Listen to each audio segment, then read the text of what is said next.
Okay, grace and peace. I'm trying to get rid of this.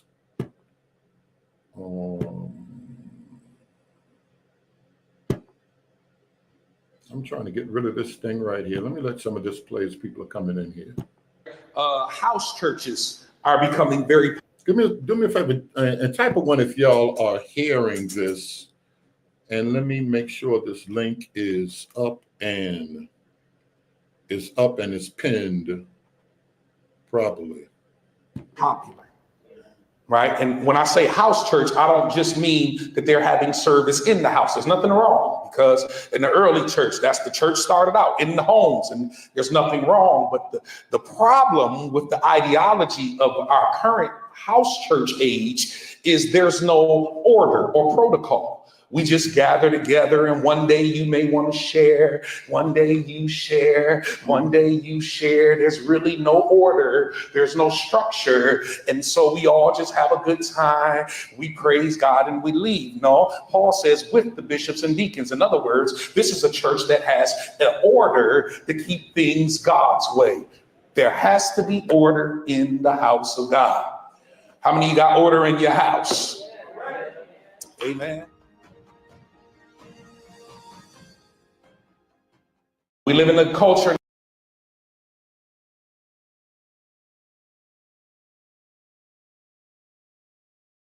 Okay. Hopefully y'all heard that. Grace and peace. Like I said, we're gonna try to get this thing going here.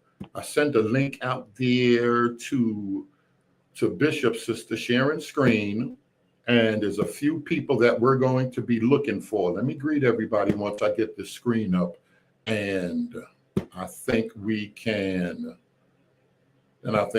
begin. Now, let me go right here first.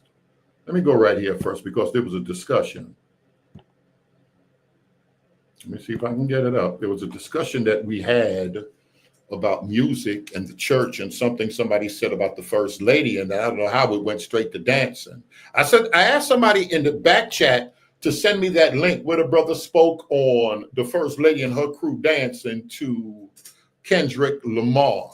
How long has stuff like this been going on? Is this mixing the sacred and the profane? I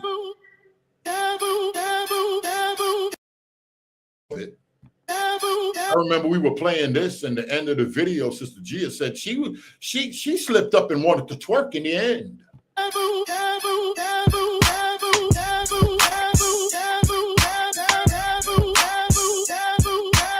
Alton, that chip is working. We might need you today.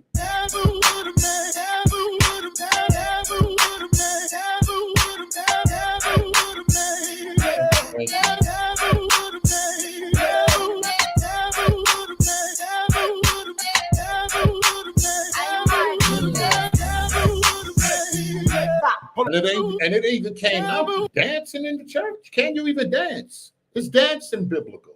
Everybody's saying somebody else is following the tradition. I'm going to tell you what to pull up. All right, somebody else said demonic.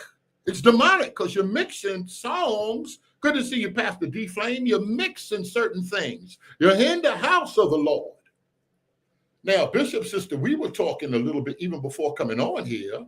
We were talking about the profane in Israel and where does paganism come from? People quick to say that's pagan. That's the devil. And we're going to talk about Freemasonry today. That's the devil. I ain't heard from Mother in a month of Sundays. I looked down on my phone. Shout out to little Mother hit my phone. I don't even want to tell y'all the question she asked me. Now, where you been? She did ask me the other day how you were doing. But she asked me an interesting question, I guess, in light of these conversations and stuff like this here. And I would often say not lyrically outspoken, I messed him up with unlimited keys. And I said Israelite. I said one of the ignorant Israelites that played all, and I said lyrically outspoken name. You know how old folk get. But I really meant unlimited keys. And unlimited keys, like, yeah, Maria, where the devil at? Because we talk about Freemasonry and it's the devil. Talk about them signs and it's the devil. In Freemasonry, they say they seeking light. Light is the devil. Lucifer is the light. Are we going to deal with signs and symbols and allegorical thought? Did Jesus say anything about light? Like ye are the light of the world? A city set on the hill? The Bible talks about light and illustrate light in a certain way. It's all light, the devil. Talking symbolically. I got a bright idea. Why don't Elder CJ, we appreciate you, Elder Johnson. I see you. Why don't Elder Johnson come on here and Bishop Sister could shed some light on the situation? Where's the devil in talking about light? And it's so crazy because John, y'all say John borrowed from the pagans. John talks about light and contrast light and children of light and darkness. Woo! Let's see where the church folk at. We're going to get into the allegory. We're going to get into some of that right there. But is this devil worship? Is this, because you got to be careful, the wicked one, he's sly, he's cunning. And Bishop Sister, we get the impression, Elder CJ, Son Powers, you help me. He said, God, Yah is light. Uh-oh. Tell you it's Bible people in here now. God is light, and in him is no darkness at all. Let me let this play right here. Can you dance in church? Son Powers got all the answers. Can you dance in church, my brother? Is dancing sin? David dance. Is that descriptive, or should we all dance? Where Gia love Jesus at? Go find Leo and them folk from Detroit.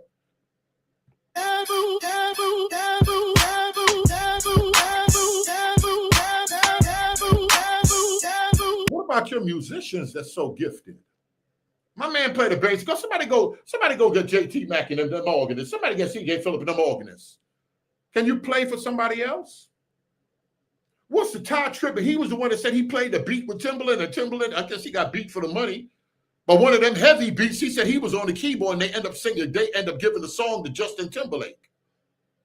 Do y'all have any business, you super producer, you organist, you very gifted and skilled people in the church, do y'all got any business playing anywhere else? Would Unlimited Keys just play for churches, or would he go play for super producer Kanye West? Especially if the rent is due.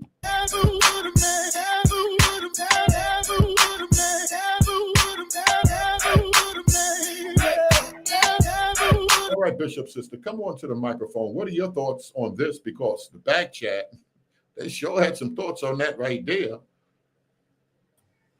Is that bed squeaking? Yeah, I think that's Little John. Yeah, the bed is. Oh boy, these folk don't miss nothing. That bed squeaking, act like they promoting fornication. How they doing this in the house? Go ahead, Bishop Sister. I forgot who showed me that video, and they loved it. And I said, okay, I didn't have a problem with it. I didn't have a problem with it. But they say I'm liberal. That's what y'all want to say. But how we grew up in the church, you know that the saints wasn't dancing. They leaped for joy. We talking about Brother James. Now wait a minute. Now that's the Church of God. That's the Church of God. But some folk been dancing. Some coaches. I got some friends just dancing. I got some friends that's running victory laps. Don't start no nonsense down here, Elder TJ. Oh, yes. Landon and them are coming here and start talking crazy. Is it wrong to run? Is it wrong to jump? Is it wrong to dance? You know what?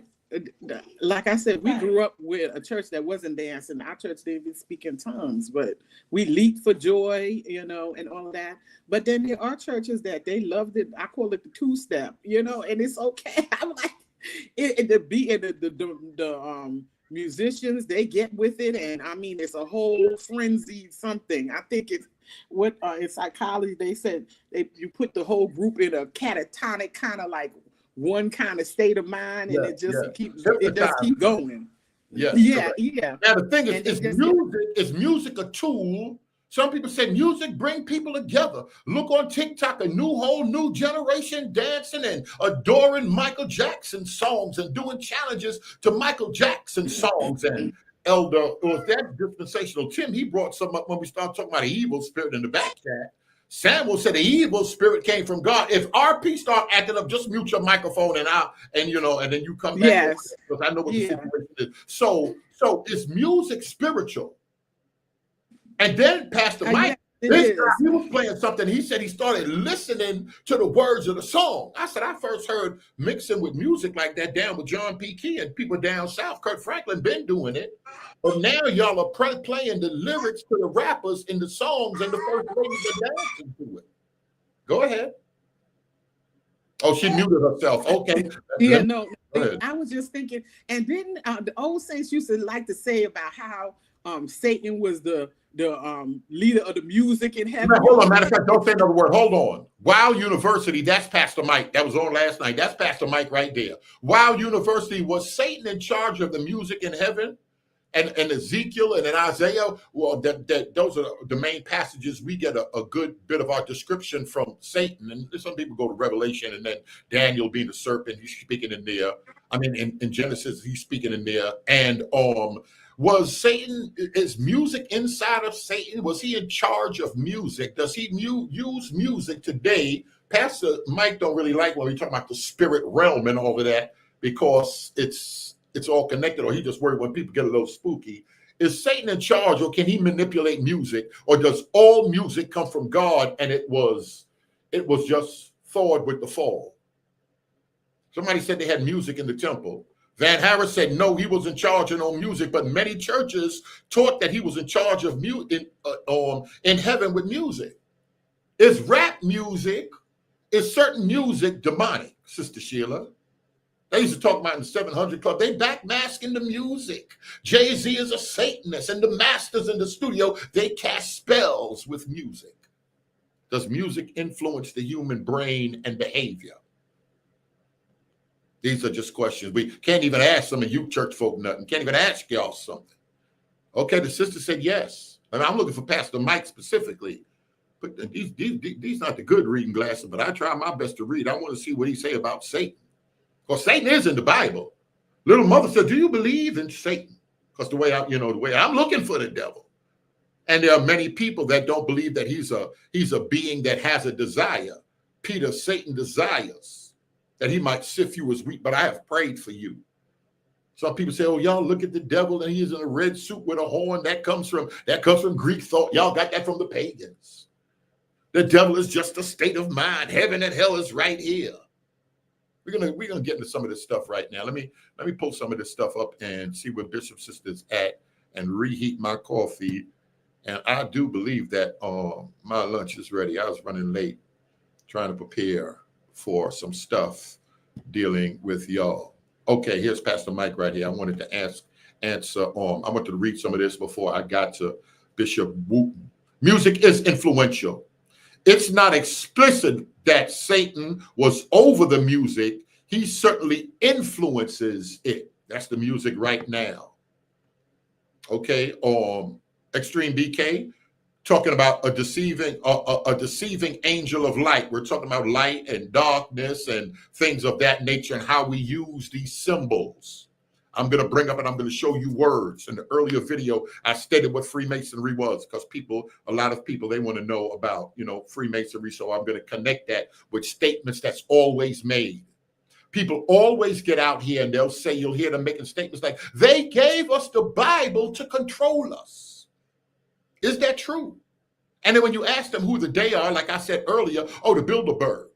Who are them people? Bilderberg. Oh, wait, hold on. This is Elder. Elder might have came on here to share something. The Bilderberg, the Trilateral Commission, the Council on Foreign Relations. You got to know that they controlling everything, and the Illuminati, the 33rd degree, the Freemasons. So I'm going to spend a good bit of time on Freemasonry and show you how that's so connected with the Bible and people that's mentioned in the Bible. And Freemasonry, Ruth is important. John is important. We read the Aquarian Gospel of Jesus Christ and how he went into the temples of Egypt. Many people believe in the African American community, the world abroad. They say it's 6 million Freemasons. How they believe in law, and Jesus went to Egypt, one of the places that's connected with Freemasonry, as long as also Solomon's Temple in Jerusalem. And we're going to talk about all of that stuff, because all of this stuff historically, or in myth, lore, and legend, has come down to us, so we must understand it. A lot of people say Freemasonry got nothing to do with the Christian church. Somebody tried to hem Pastor Mike up. He said, yes, certainly the church got Freemasons. The church have all type of people in the church building. But what does that mean? Does Freemasonry, the Illuminati, have a control on religion, and they invented religion to give to y'all, to control y'all and your minds? Where does religion come from? That's the first question. Where does religion come from? Go ahead, Elder CJ. I'm gonna step away. Now let me pull this other thing up. I'm gonna mute myself so you're not gonna hear me. Go ahead, you got the floor, or Bishop Sister may come back and greet you and say some stuff. Hey, what's up, family? I really didn't want the floor. I just wanted to listen and chime in. I have so many varied views on the subject. I guess everybody does, because we all, whether you've been in the church or not, we've been listening to music all our lives, one way or another. You can't go anywhere without music. Retail, they know in retail, certain types of music make you want to buy. Certain type of music make you want to chill out and stay, make you want to linger. As in a restaurant, certain type of music have you getting your food up and getting up out of there, so we can get some more revenue, get some more people up in here. You know, certain type of music put you in different kinds of moods. Not always sexual, but definitely sexual. So on the scale, you got all these different scales of music. You got the Asian style of music where you got notes in between our notes. We got a da da da da da da da da da da da da da da. You got you listen to the sub Chinese songs. They got notes right in between other notes. Do those things create mood? Do those things affect us? We talk about vibrations. The subject is so varied. My baby's done, so I got to drive down this hill, and I might lose signal. But yeah, I'm here to listen, and I do have some definite thoughts on it. But I'm here to take over. I just wanted to, if anybody got a question, want to try to hear me up in the corner. This is a good subject for it. He said Luther Vandross doctrine. Stop. Shalom, family. What's good? Listen to this, Bishop Sister. I don't know if you're ready yet. Listen to this. Oh man, Red Letter, what's good with you? Red Letterman had to come to the microphone if he can. Come testify. We haven't seen you since Hector was a puppy. We've been praying for you. We mentioned you in Judaized earlier. My internet connection is bad. Okay, I'm just looking. I stepped away for a second. I'm just looking at some stuff. Listen to this though, everybody. Let me see if Pastor Mike agrees with this and Terrence Jones. Religion comes from the practices of the law. Now that's my man right there, but y'all know I'm like, what law? The code of Haram, Harambe, the Babylonians? Not the law of Moses. Of course, religion existed prior to the law of Moses. What is religion? Pure religion. I'm not religion, I'm spiritual. We Israel, this ain't no religion. Oh, yeah, you confused. Y'all got altars, y'all got holy days, and you got a deity. Freemasonry ain't a religion. No, y'all got a chaplain, y'all open and closing prayers. Y'all got a deity. Let's stop this nonsense.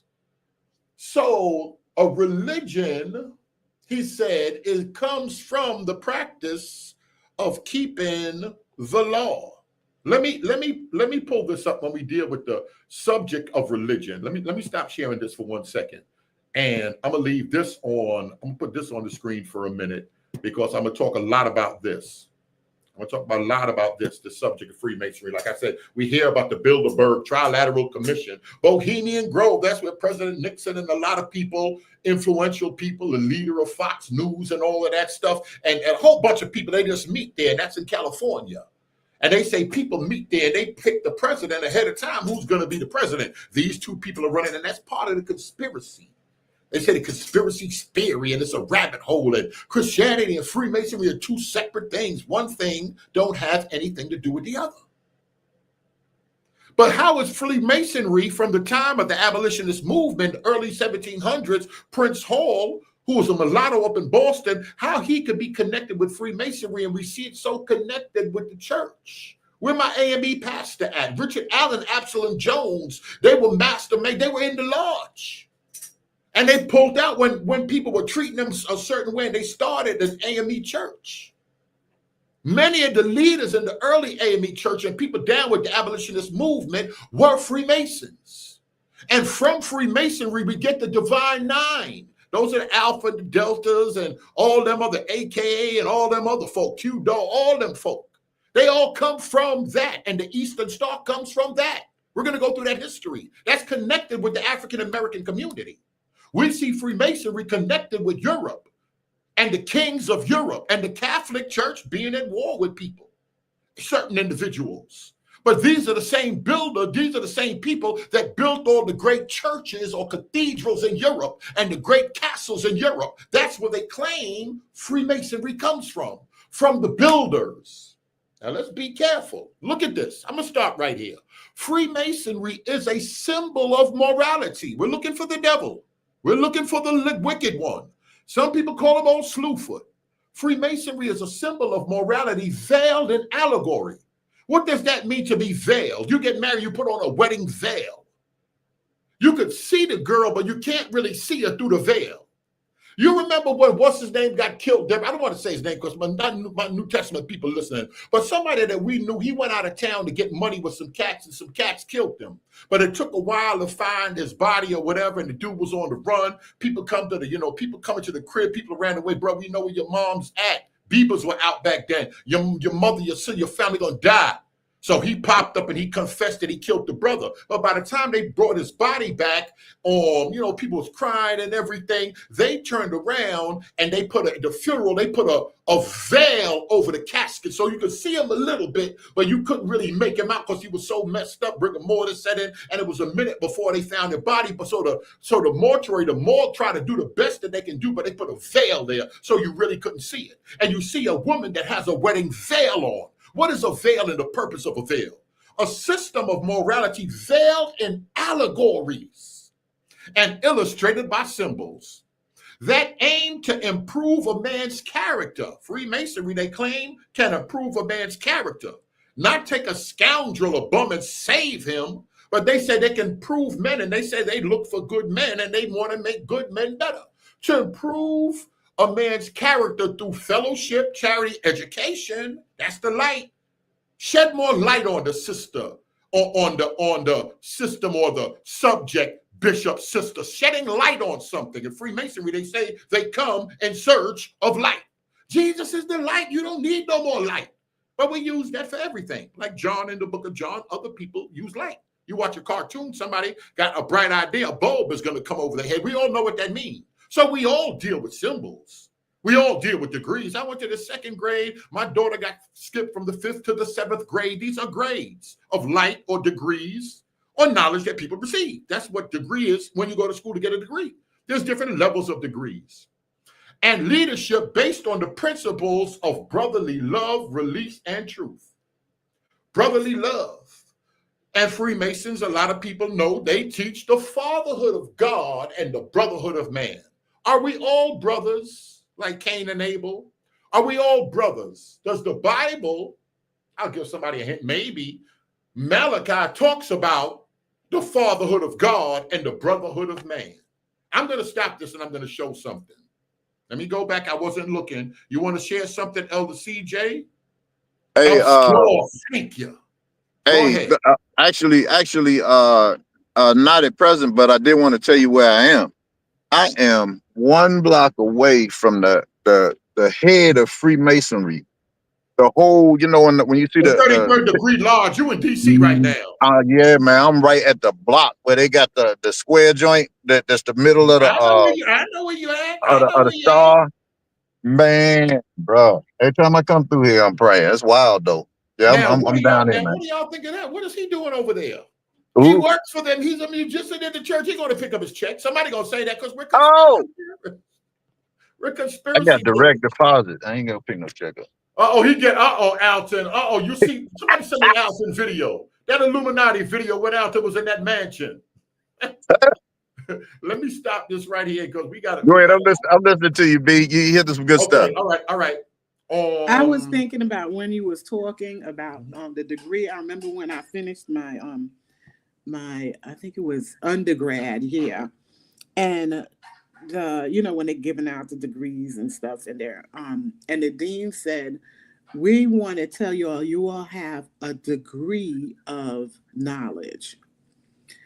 you have, as you move on, that's why you go to a master's, you mastering something in a particular subject. So when he said that to me, it was like amazing. I said, okay, we just got a little degree. So they do measure like that in degrees. And there's further light that you can get. Yes. Go on to get higher degrees. Go on to get the more master's knowledge. level, and then the PhD level is a doctorate level is different. So it is in this system, we do see the allegory or the different meanings of light. We can't just say that it's just from scripture. You know what I'm saying? He said, we're the light of the world. What does he mean by that? We shed some light here. You know, we're a city set on a hill, and we cannot be hid. You know, we shouldn't be hid. So when you say light and you talk about light and darkness, are you saying all light isn't satanic? All light isn't wicked? And we also, because if we're talking about any organization is wicked because they use symbols, we all in trouble. Yeah, y'all name some symbols in the church. Too. The church is in trouble too. That means that's what I'm talking about, because church people are the main ones tearing down the Freemasons. Yeah, and Freemasons are so plentiful in church. And the Divine Nine use symbols. Yeah, and everybody uses symbols. Man, we gotta stop this nonsense and make sure when we claiming something is the devil, that it is the real devil. Yeah, and our Jewish friends with that Star of David, come on now. Come on. You know what I'm saying? A few of it are symbols. So I think we can't generalize it and say all light. Well, Jesus is light. You know what I'm saying? I think all light emanates, or is a measure of its wisdom. Is something that we walk in, and I think it comes from the Lord. Now, however you distort it, you know, like they always talk about the prophets, and then those people that use divination or the tarot card. It's some kind of a level in the spirit realm, you know, whether you the ones that's doing it for the devil, they have not turned their lives over to the Lord, so they're not operating in him, you know, but what they have an idea, they have a window or opening into the spirit realm. So I'm kind of like going a few different directions, but keep going with that light thing, brother. She said we're giving you have your reading glasses on now. You don't. I'm doing this by myself. Yes, I got my reading glasses. We're giving the world that's the light. We're giving the word that's the light. So the word is the light. That's something we use. That's the light. What's another symbol we use for the word? A sword. What's another? The word. What is the word? How do we describe the word? A lamp. Yeah. Come on. The word washes like water. Yeah. These are things that are okay, Sister Sheila. Okay, we going somewhere. Good to see you, Brother Carl. Let's listen to Bishop Wooten. We've got to guard against what Israel got judged tremendously. Especially in the black church, are worshiping. No. I'm sorry. Do me a favor, Bishop Sister. I'm gonna get the Bible. I may pull it up on the screen.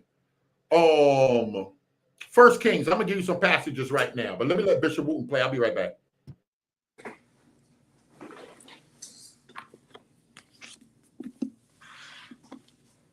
Hey, Bishop Sister, check me out. You know, Israel got judged tremendously because they allowed them to bring all kinds of different religions into Israel, into Judah, even into the temple. They had erected gods, altars to false gods in Solomon's temple. No wonder the temple was burnt to the ground. And they're trying to bring gods and false gods and things into the church now. The Masons have no place in the church. If you read the book of Freemasonry, Freemasonry doesn't mention the God of the Bible at all. The name of the God that's in Freemasonry is not the God of the Bible. So why do these Masons have Now, he just said book of Freemasonry, maybe because he's talking general. What is the book of Freemasonry? People want to know. People are being more accurate right now. Does Freemasonry have any one book? They have furniture in the lodge, and a piece of the furniture in the lodge is the Bible. And in an American lodge, you'll see the Bible. But you go to another lodge in a Muslim country, you'll see the Quran, or you'll see the Old Testament, just the Hebrew Bible alone. It depends where you are, what lodge on the planet. There's about 5 or 6 million Freemasons on the planet and lodges everywhere. Don't worry, we're going to get into why, you know, they're so popular, why this subject is so important. So many people saying, oh, I was an AKA, I crossed over, I crossed the burning sands and God told me to come out of it. Because they're looking at some Greek thought. They're looking at some stuff. And that's going back to Greek thought. That's going back to the pagan nations. Some people say paganism and what come from pagan nations could be different things. Let's let them keep going. Told a good grip in so many churches. There's this thing that's happening in the American church, and in particular, the black church, called syncretism. It's when you have a mixture of all kinds of doctrines, all kinds of theologies, and you call it Christianity. So what do I mean by syncretism in the black church? I'm talking about where you have Christians who actually are burning sage, saying they're warding off evil spirits. Or you have Christians who are part of these secret societies that are occult in nature, but yet they call themselves Christians. You can't worship God and the devil. The two cannot coexist. Like Jesus said, you'll love one and hate the other. No man can serve two masters. But unfortunately, too many Christians, especially in the black church, are worshiping multiple gods, multiple masters. And they say they're worshiping the God of the Bible. They say they're worshiping Jesus, but they're not.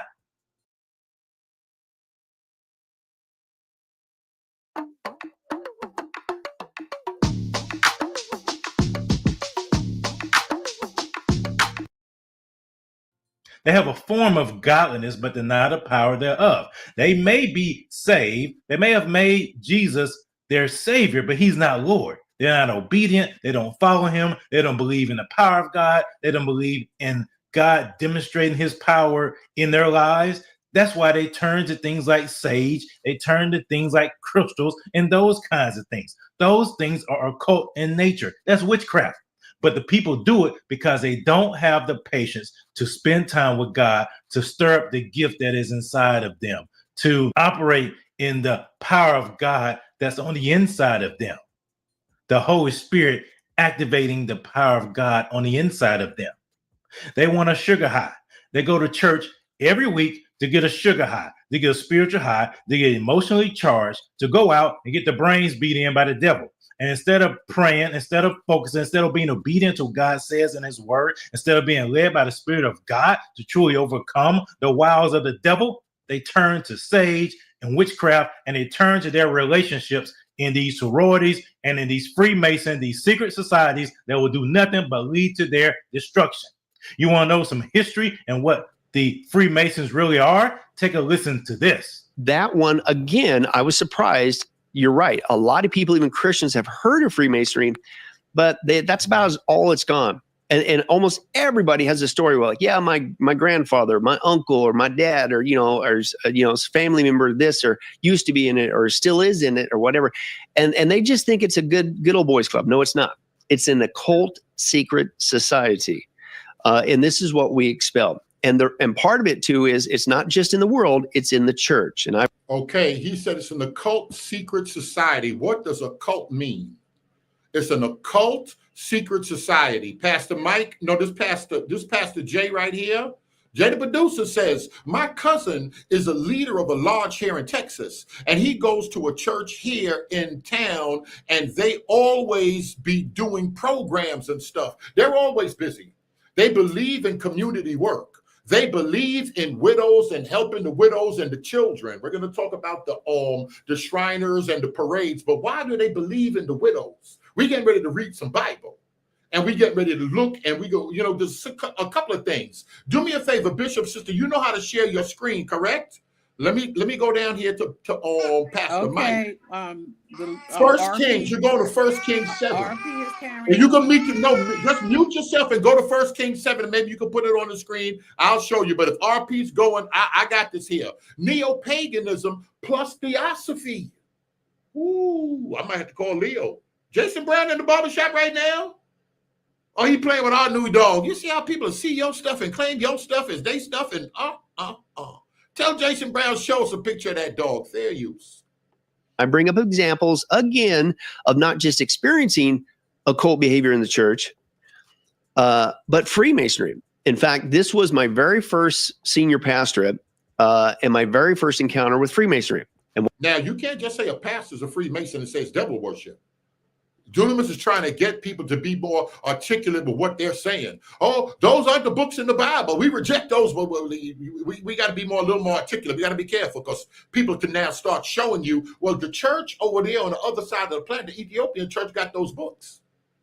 And then we'll start arguing, well, the Council of Trent in the Counter Reformation, because we got to talk about the church at war with everybody, and everybody at war with the church.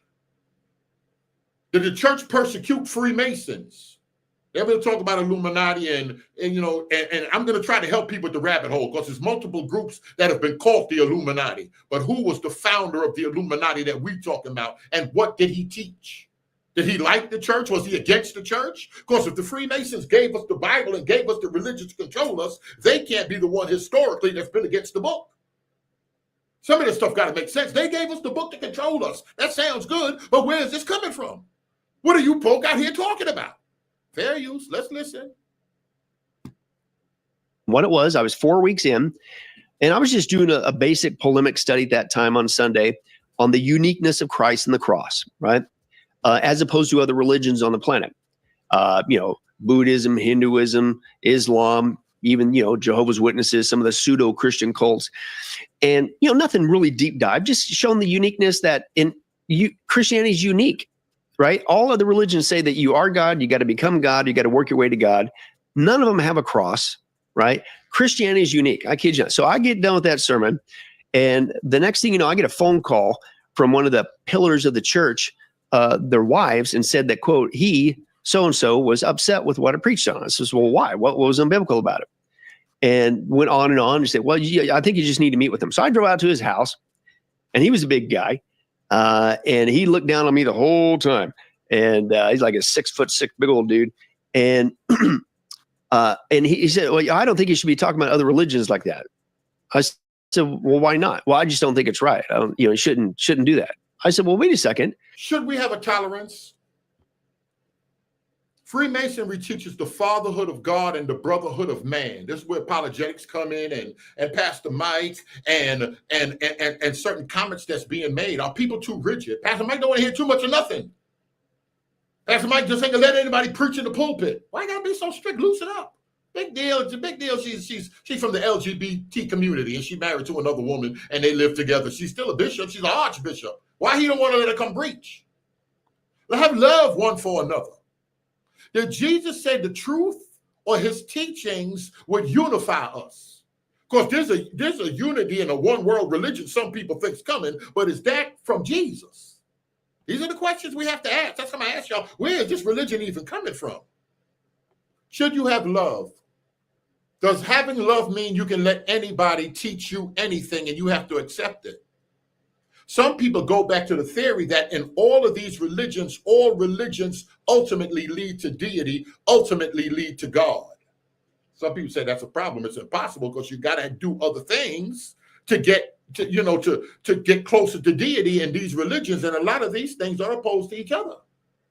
The Quran don't tell you that Jesus died and rose from the dead on the third day. Someone in his likeness, but the Bible says he does. So these things can't be diametrically opposed to each other and teaching the same thing. But should we have religious tolerance for our brothers and sisters? Some people say, well, y'all got religious tolerance over here. Is that what it is? Is religious tolerance hugging? Catholic Church, and they're praying with some Hindus and Buddhists and some Satanists and some Indian and some people that's practicing Santeria and some witch doctors and people involved in voodoo, and they all coming together to pray, because there's so much killing in the community, there's so much stuff going on in America. We should just all get together.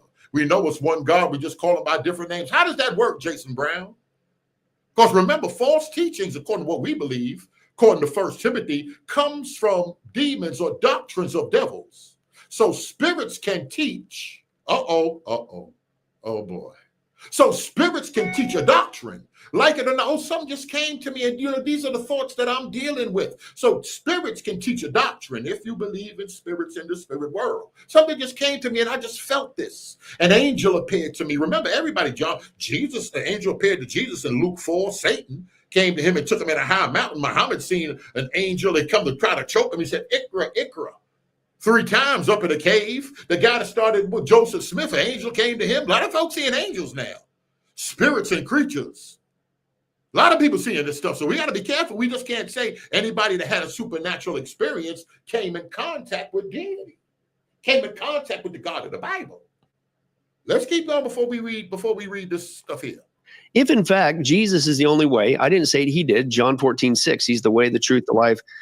No one comes to the Father except by me. That means every other path out there is a false path. And it's not a small issue. It's not just, oh, they didn't make it to heaven. No, the Bible's clear. Is Jesus the only way? Religious tolerance is hugging. Ooh, where that coffee at?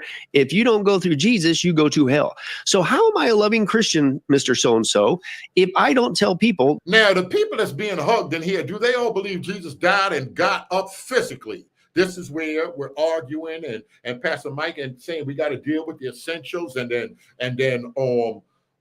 my man Dunamis, what are the essentials and how we understand that? Weeks back, months back, Jay, the producer, said that there could be a problem with that. We're bringing up the word essentials, and who picked the essentials and what is essential? At what point can't you hug? The point we get to some of the camps and no, we don't believe in the virgin birth. Ooh, that could be a problem. Books of the Bible, 27, can you hold to the gospel, the book of Nicodemus? And that not be a problem? What's the essentials? He died, Christ didn't really exist, but it's a Christ consciousness. You don't have to believe in original sin or that you have a sin nature. You're really a God living out an earthly experience. How much hugging? How much can you tolerate? Or some people say you shouldn't even come close to the fence. That all other paths are false that will lead you to hell. And if I don't share them the good news, that it is through Jesus Christ, and you can know for sure that you're on your way to heaven through him. And he just went round and round. Of course, I'm dealing with it biblically, right? And he went round and round. And so he was getting nowhere. And so I kid you not, John, he looked down at me and he said, and he pointed his finger in my face. He says, listen, I've seen a lot of you come and a lot of you go. Turns out the guy's a Freemason. Hold on. Before you pay for yet another app to manage your team, let me introduce you to Connecting, the one platform that... In the church, I don't think he was the only one. And a pillar in the church, basically running the church behind the scenes. And the reason why he rejected that is because this is one of the many, many false, unbiblical teachings of Freemasonry that people need to wake up to. They believe in a pluralistic deity. They believe in universalism, that all paths will eventually get you. They don't call it heaven. They call it the Grand Lodge in the sky. It's a works-based false gospel. It's a works-based. Now, we got to be careful because is there anyone else that we can think of that's in Christendom that believes in works? Did the early New Testament church believe in the death, burial, and resurrection plus works? Because the Freemasonry works alone. Let me wait for some answers. No different than trying to earn your way to heaven as a Mormon or Jehovah's Witnesses or all those other classic ones that we say, oh yeah, that's obviously works-based false gospel. Freemasonry is the same way. That you have to be a good Mason. You have to follow the teachings of Masonry and do good things. All these guys, you think about Shriner hospitals and all that stuff. You think, oh, these are so altruistic. No, they're doing that because they believe they have to do these good deeds in order to get to the Grand Lodge above. Did you hear that? Freemasons. Who else believes you have to do good works? Are there any other groups or organizations? Jehovah Witness? You gonna walking on water? Or you in Georgia? She said the Jehovah Witness. Does the Roman Catholic now don't misrepresent? Does the Roman Catholic Church believe in works? Somebody get a little. Where's my phone at? Let me start bothering these folk. Who the folk hate when they see Berean calling? Fair use. Masons don't believe in the uniqueness and the exclusivity of Christ as being the only way to the Father. Because like he said in John 14:6, Jesus said, I am the way, the truth, and the life. No man comes to the Father but by me. So, but what do you mean when he say no man? Roger said there's no other way. Hey, that sounds so narrow. The boy, some folk out here isn't that for real. No other way. Let me. What Pastor Mike saying right here? Let me take these glasses off. We all should do good works. The work's not the problem. We all should do good works. They just don't earn our salvation. Somebody gonna come in here and bother Pastor Mike about baptism. You got to go down in the water. That's a work. Oh, they don't know. We done heard so much over here. Oh, bad. Pastor Mike said to Timothy Isaac here. All right, we done opened up the back door. Who done let the bruise in the... Oh, let's let the video play. But Freemasons, they believe in this universalism. They believe in many paths to God or to their great lodge in the sky. The same thing with fraternities and sororities. They don't believe in the exclusivity of Jesus Christ. And that is why so many black churches are connected to them, because a lot of black Christians don't believe in the exclusivity of Jesus Christ. They don't. They will sit up and believe anything else that somebody says as long as they are doing good. That's what. Oh, can have good works fool some church people into accepting other individuals as their brother? Is good works enough? Is that enough? Because I got some brothers, they believe in good works and they believe in that. Boy, I'm talking about helping. Like I said, we're going to get into that widow's son. We're going to get to that right there. But some people, they doing good works, but boy, they ain't going to stop that fornicating. They going to sleep with, now they in the church. They go to the building, but they see something pretty, they gonna run up in it now. And they separate fornication and certain things. Let's do good works. Listen, I'm a religious man. I take care of my wife and everything. Don't worry about what I do. Why they can go out and support candidates. I'm going back to this. That's why they can go out and support candidates in a platform and a party that is against anything that lines up with. Pastor Mike, is this a problem? Or in light of what you said, this is not really a problem. We are saved to good works. Now, listen, most excellent. Did you say James believed in good works? Pastor Mike, you don't got to be for that, right? He said, we all believe in works. Okay, all right, just be careful. Mr. Phil Fox, good to see you. Good to see you. I see Detroit in here. Listen, Bishop Sister. Listen, Elder CJ. Works are fruits of our salvation, not the root. Fruit, not the root. So that means, and Mr. Phil Fox is correct, this is Bible, that means somebody can do a lot of good stuff and not be saved. Not works alone. But if you're truly saved, works will be produced because of what you're rooted in. The word of God, because they don't focus on the word of God. They don't have a biblical worldview. A lot of black churches, unfortunately, don't have a biblical worldview. They have a social justice, social gospel worldview that is in alignment with this Freemasonry, sorority, and fraternities, those Greek.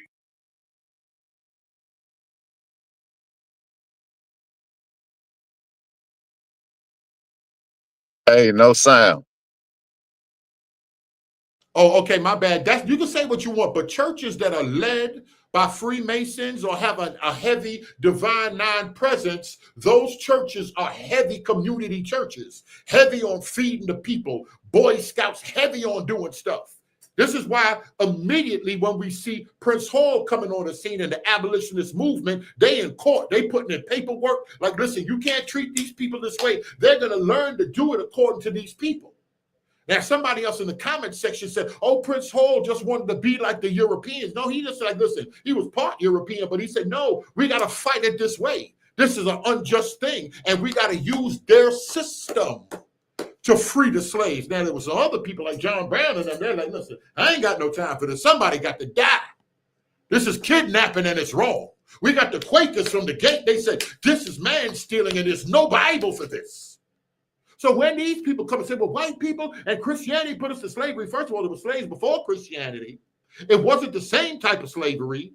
So people went camps and people make statements like, Christianity gave us slavery. No, where y'all getting this from? Where these lies coming from? They can never tell the whole story. And getting part of the story, like the serpent did to Eve in the garden, getting part of the story will mess you up. You tell part truth, it's a whole lie. Fair use. Organizations. That is their worldview. So the foundations are totally different. And that's why you have so many black churches that are connected to Freemasonry, to fraternities and sororities.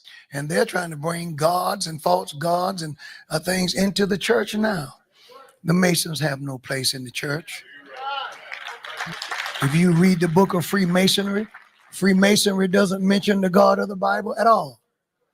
The name of the God that's in Freemasonry is not the God of the Bible. So why do these Masons have such a good grip in so many churches?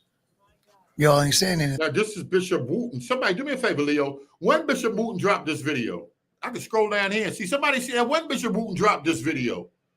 Because y'all want to act, oh, Divine Nine ain't in the church. Freemasons ain't in the church. We Holy Ghost running there. Holy Ghost running the invisible church.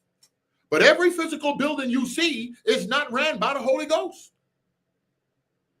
Let's keep it a buck. He may have a person or two in there that's saved, but every single one, let's not do this now. Let's not be simple. Let's not be simpletons in here. I'm going to go back and I'm going to play this video, but we're going to read something. When we deal with the subject, and I'm going to come back to one of these videos. When we deal with the subject of Freemasonry, let me see which one I can pull up. We got to understand certain things in the Bible.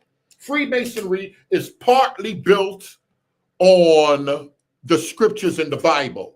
Bishop Sister, were you able to pull up what is Masonic lore?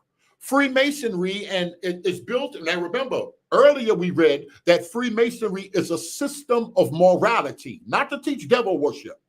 It's a system of morality veiled in allegory and illustrated by symbols.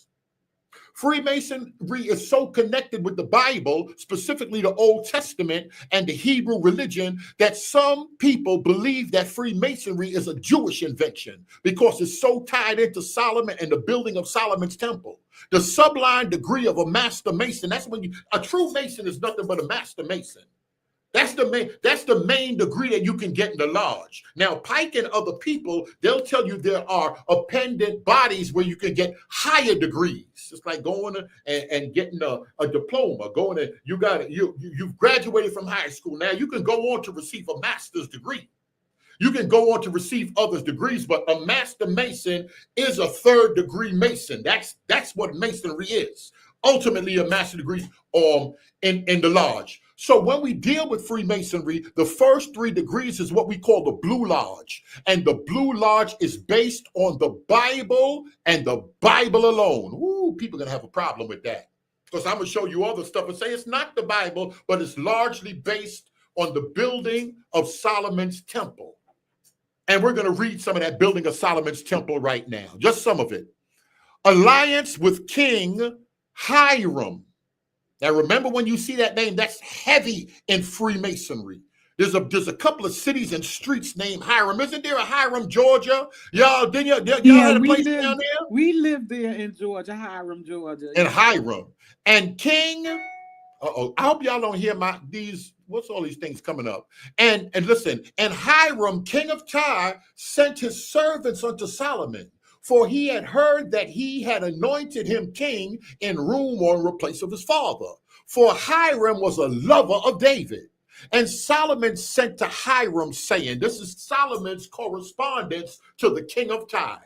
Thou know how David, my father, could not build a house unto the name of the Lord on his God for the wars which were about him on every side. David was constantly at war. You know, he had to chop off Goliath's head and the Israelites were warriors. They had to go to war. Everything God gave them, they had to fight for. And that's something to preach right there.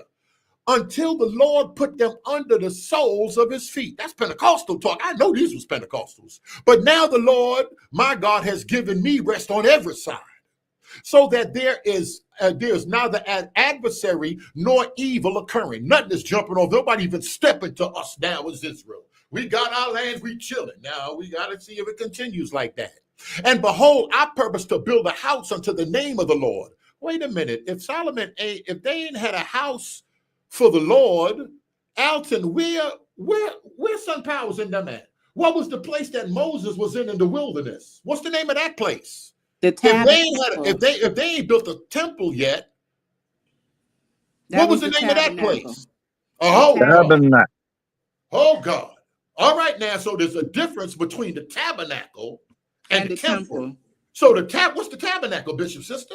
Bring some light to the Moses. Oh boy, we got heavy folk in here now. The tabernacle was a movable tent that they packed up and moved when the children of Israel wasn't in their land. They had to move around those 40. They had the tabernacle with them. Ella CJ, that sounded like something, right? Yeah, that sounds like something. David couldn't do nothing because he had blood on his hands. Come on, Sister Davis. You in the back chat. Sister Davis was in the back chat. Elder Wiggins trying to take off in the bus, and we ain't even sat down yet and prayed. But let me just leave that alone. I'm going all over the place. Okay, and he said, and he wanted to build in the house of the Lord. Verse 6, now therefore, I command that they hew me cedars. Oh, wait a minute. Now he's putting in his order. They ain't have no Home Depot back then. But King Solomon is writing a letter to the king of Tyre so he can get some cedar trees. Now he want him to go into the forest and cut down trees, and he's sending workers. Now it's time to build the temple. We're going to look at the building of God's tabernacle, We're going to look at the building. We're going to look at the construction, what was put into it, and the God of heaven, did he give instructions? Because in Freemasonry, they say he's the architect. Now, y'all tell me that every word, this Bible is God's book, and the devil didn't take control of the Bible. I'm going to teach y'all lore and how people weave in and out. The words in this book, Rev C, the words in this book, Bishop, Sister, Pastor Mike, are the words in this book controlled by Freemasons or Satanists, or the words in this book we believe were governed by the Ruach HaKodesh. This is important. So he's asking them, he said, and my servant shall be with your servants. Let them go to the forest. Man, we need thousands of trees. And unto thee I will give thee for hired servants according to all that thou shalt appoint. And thou knowest that there is not money any among us that can skill and hew timber like unto the Sidonians. Ooh, y'all good carpenters, calling for the best to build. Cedars of Lebanon. And the Sidonians, they worship Baal. But wait a minute. You ain't going to get no pagans to come and remodel a church, Pastor Mike. You ain't going to get no unsaved folk. They want to donate tile. They want to remodel the bathroom. God would have none of it. They want to donate concrete, not them wicked Italians. They Catholics. They're going to give you, if you buy 3 yards of concrete for the front, they're going to give you extra concrete and people at Home Depot. So you can take care of the nursery in the front of the church. You can't accept that acceptance come from a Christian business. Is that how they did it in the Bible? I'm sick of the Bible people right now. I'm trying to figure some stuff out, and I want to get it from only the book. Let's go. He put in the order in. And it came to pass that when Hiram heard the words of, here we are right here. This is the Bible. This is the Bible right here. This ain't the 120. When Hiram heard, this is where we at right here, the words of Solomon, he rejoiced greatly. And he said, bless the Lord. The Lord, wait a minute. Can he bless the Lord now? We sound like a believer. Let me just keep reading because this thing could get a little bit. Let me see, because I'm thinking these are devils. Everybody was a devil except God's people, the Israelites, which gave unto David a wise son. Remember, we talking about that wisdom. Gave David a wise son over this great people. Talking about Israel. And Hiram sent to Solomon, saying, correspondence going back, I have considered these things which thou sent for me, and I will do thy desire, considering timber. That's another word, name for lumber, 2x4, 2x6 is cutting down the tree. That's why when they cut down the tree, they say timber. That's wood coming down. Wood is falling. And concerning the timber, now my servants, this is all his crew, this is all his contractors. Now my servants shall bring them down from Lebanon into the sea. That's how they deliver stuff. Y'all got a home delivery truck with a boom on the back. We're going to put it in the sea. We're going to put them on ships and we're going to float them down the river. And I will convey them by sea in floats unto the place where wherever you tell me, I'm going to take it. Wherever you appoint me, and I will cause them to be discharged there, and then your people can take it, and I'm going to send my delivery truck back, send my boats back, and thou shalt receive them, and thou shalt accomplish my desire in giving food for my household. So y'all send me some of that good Israelite cooking. Send me some of that good stuff, because you know they got some exotic stuff over there that he don't have. And he said, listen, that's what we call bartering. You give me some of this, I'm gonna give you some of that. It's okay. A lot of people have been doing that. And King Solomon raised a levy out of all of Israel. Uh-oh, y'all don't like offerings. We're gonna build the house of the Lord. This is our God that gave us this land. Our God. So the Israelites were happy to give. And a levy of 30,000 men. Now they setting up, people want to come and work for the temple. Because I seen Pastor Mike and the boy, he had some folk out there, they trying to get it together. Why folk happy when they get a new building? Like, God done blessed us, we growing, we in this thing increasing, God is good. And they working out there happy. As soon as I get off, I'm going to slide down there, I'm going to come through. Or a bunch of us going to be over there Saturday. We lining the chairs getting delivered. Oh, Bishop, sister, you remember all that stuff? And Solomon had 10,000 that burdened and 80,000 hewers of mountains. They going up tearing down whole forests. We're going to get these trees. Now, I'm going to stop this for a second. I'm going to stop this. 1 Kings 7 now. All of this is the construction of the temple. All of this is the construction of the temple. I'm in the Bible now. Okay. But Solomon built his house 13 years. Let me go down. And this starts all about the building of Solomon's temple. He built Pharaoh's daughter, who he married. He built a temple for her too. And I'm going to start right here in 12. And the great court round about, there were 3 rows of huge stones and rounds of cedar beams, both the inner court of the house of the Lord and for the porch of the house. Bishop, sister, do me a favor. If you can pull up a picture of Solomon's temple so people can get an idea of this as we work, as we go on with this. Hiram works on the temple. Now look at this. And King Solomon fetched Hiram out of Tyre. Now be careful. This is important in Freemasonry. We're at the heart of Freemasonry here. He was a widow's son of the tribe of Naphtali. Wait a minute. This ain't King Hiram. This is another guy named Hiram right now. And he's the one in charge of the building of Solomon's temple. And Solomon hired him, and the king of Tyre sent him. He's the leader of the building of God's house. This story is extremely important in Freemason. He was the widow's son of the tribe of Naphtali, and his father was a man of Tyre. So this was an Israelitish woman's son. And her husband died, but his father wasn't there. You're of your father. See, he wasn't a bloodline Israelite. I know Isaac and Timothy Isaac and them is here, but we're going to keep reading. And then it goes down and say, for he cast 2 pillars of brass and 18 cubits high apiece, and a line of 12 cubits did he compass them about. Wait a minute, he's casting and building stuff. Now, when we start dealing with furniture in the temple and things in the temple and pillars in the temple and different things and measurements are being given, how important is this in the Bible? Because some people would say that's not really important. The heart of the text that God is saving a people, and this is just a narrative. You shouldn't study this. But in Freemasonry, they study this, and the ritual of Hiram is important because as Hiram was building the temple, matter of fact, I need to go down a little bit. It gets into everything. As Hiram was building the temple, everybody would go to work at lunchtime. And going to work at lunchtime, 3 guys ran up on him.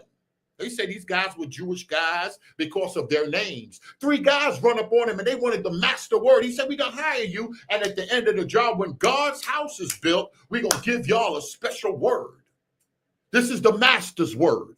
And these guys, they try to catch him coming back from lunch, and they wanted to force him to give him the word. What is the master's word? He said, no, y'all promised y'all was going to finish building God's temple. Then y'all was going to get the word. They hit him in the head and try to beat it out of him. He ended up dying.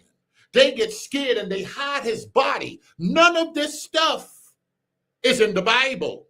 Now we're into Masonic lore. What is Masonic lore? Now we're into Masonic lore. But I'm going to go down. Let me get to verse 21. Freemasonry, this is important. And he set up pillars in the porch of the temple. This is Hiram. They call him Hiram Abiff.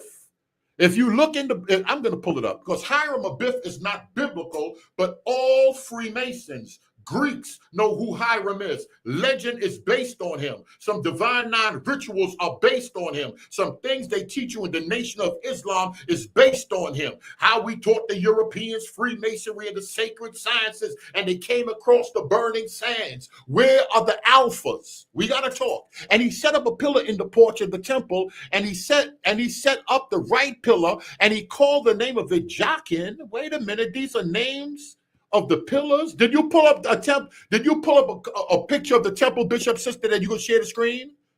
Or do I have to do it? And he set up the left pillar, and the name of the pillar was Boaz. Now there's two pillars walking into Solomon's temple, and their names. Is this devil worship, Leo? Because the devil can't be in God's temple, right, y'all? Let me see if the devil, because we're looking for the devil. Where Unlimited Keys at? We're looking for the devil in Freemasonry. Hiram Abiff and these two pillars are extremely important. What do Freemasons say about themselves? Freemasonry is a system of morality veiled in allegory, and it's illustrated by symbols. Let me show you something right here. Fair use. I don't know where's Bishop Sister at. I guess she was sharing it. Maybe the share button isn't on my side, so I texted to you the picture. Okay, all right. Let me listen to this. Fair use. Talks about Hiram Abiff. But who was he? Was he a real person or just a character in a story? Hiram Abiff is said to be the chief architect of Solomon's temple, known for his amazing skills. However, there's not much historical proof that he actually existed. This mystery makes us wonder, was Hiram a real person with a fascinating life, or just a legend created to teach important lessons? In Masonic rituals, Hiram Abiff represents more than just a builder. He symbolizes important values and lessons. Every tool used in Freemasonry, like compasses and squares, has a special meaning that helps members understand how to live better lives. Now, wait a minute. Imagine Hiram scratching his head at modern jokes about his story, wondering why everyone finds him so fascinating. The symbols connected to him teach us about honesty, truth, and self-improvement, making his story both serious and a little funny. One of the biggest mysteries about Hiram Abiff is the lost word. What is this word, and why is it so special? The lost word symbolizes the search for knowledge and understanding. For Freemasons, finding this word is like going on an adventure to discover the truth about ourselves and the world around us. Picture a group of Masons joking about trying to find this word at their morning coffee shop. It shows how seriously they take their quest, but with a light-hearted twist.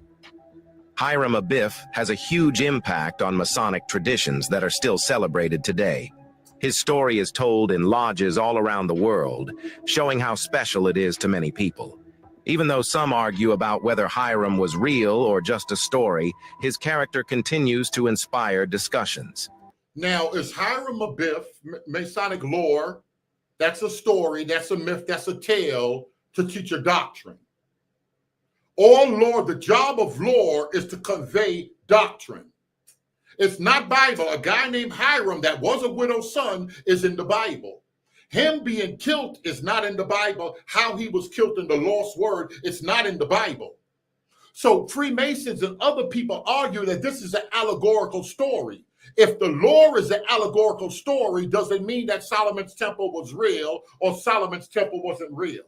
This is where a lot of people say these stories are allegories. Now, Paul do say that Sarah and Hagar is an allegory when he's talking in the book of Galatians 4:24. But does that mean the whole Bible is an allegory? A lot of people in barbershops all across the country in the black community, they would say the Bible is just allegories to teach us something because Freemasonry teach that. But is that true? Was Solomon Temple a real thing? Now, we are the temple of God. So some people say you can look at the whole story as allegorical. Now you have a temple. Be careful. Now we're going to start talking about Christ consciousness. They said, somebody said they took a gun and they put it to his temple. Why is that called the temple? Why are our bodies called the temple? And these people would say, these are the stories that we're seeing conveyed in the Bible.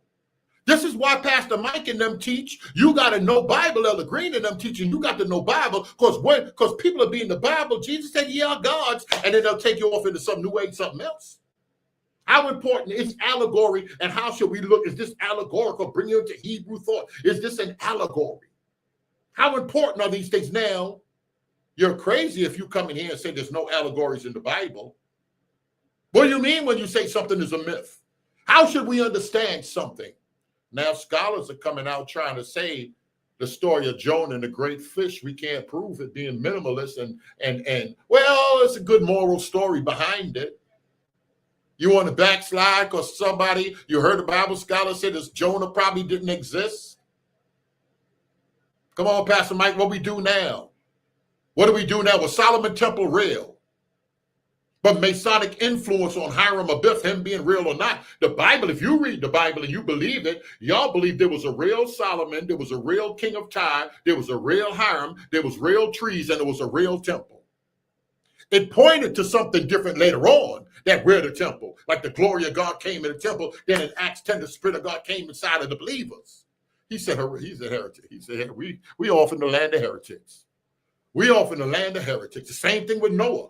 And I'm going to show y'all the stories. We're going to get back to the origins of it. But I just want to explain the characters in Freemasonry. Because when we deal with the origins of it, nobody knows where Freemasonry came from.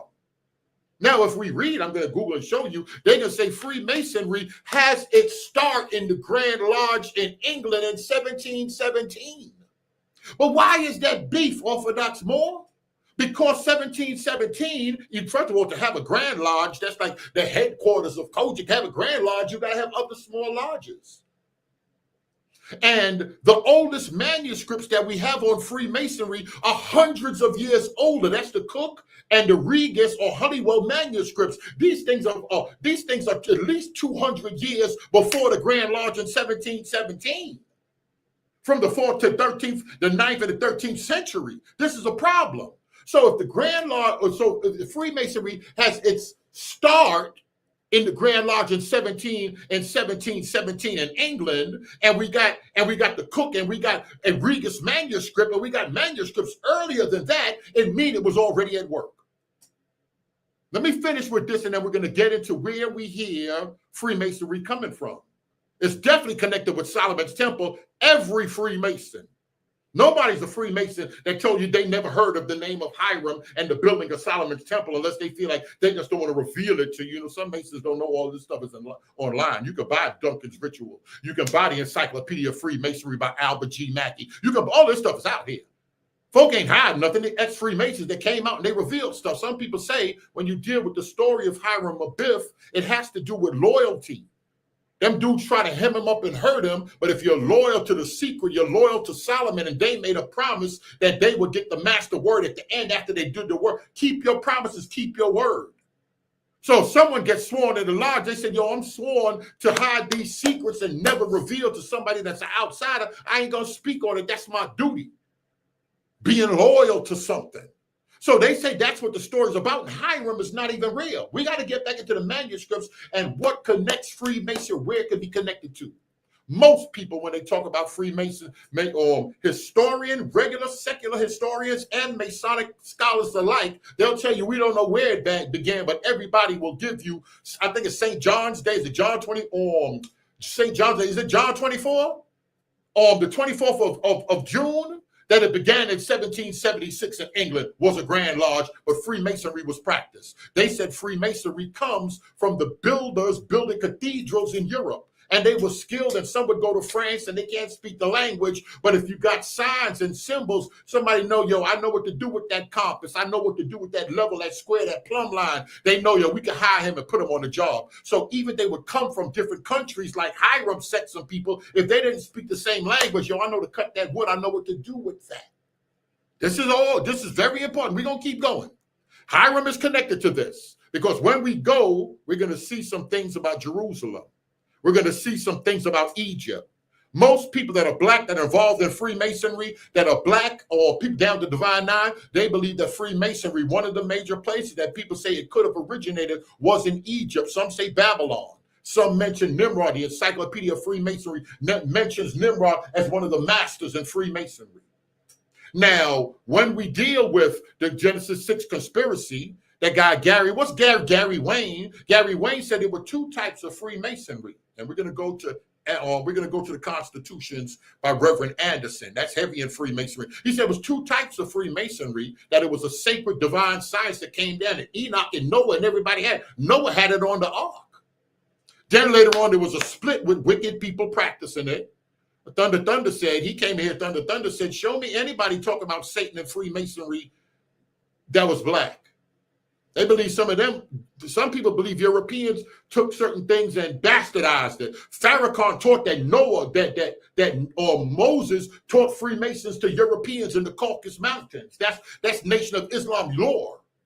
And we taught them that to trade among us, and we swore them to secrecy. That's how come when you see them, they have a sword on above their shrine that says they got a sword above it. Because we told them we'll cut their heads off if they. Now, this is where race is coming into it, but we got to talk about it. We got to talk about it. This is what it is. Let me keep going. Some people are convinced he lived, while others think he's purely a symbol. These debates keep his legend alive and exciting. As we explore the mystery of Hiram Abiff, we discover layers of history, symbols, and the search for knowledge. Now, should you be searching for knowledge? Should believers be out here be searching for knowledge? That's talking about a black Freemason. Ain't nothing wrong with this. Ain't nothing wrong with searching for knowledge.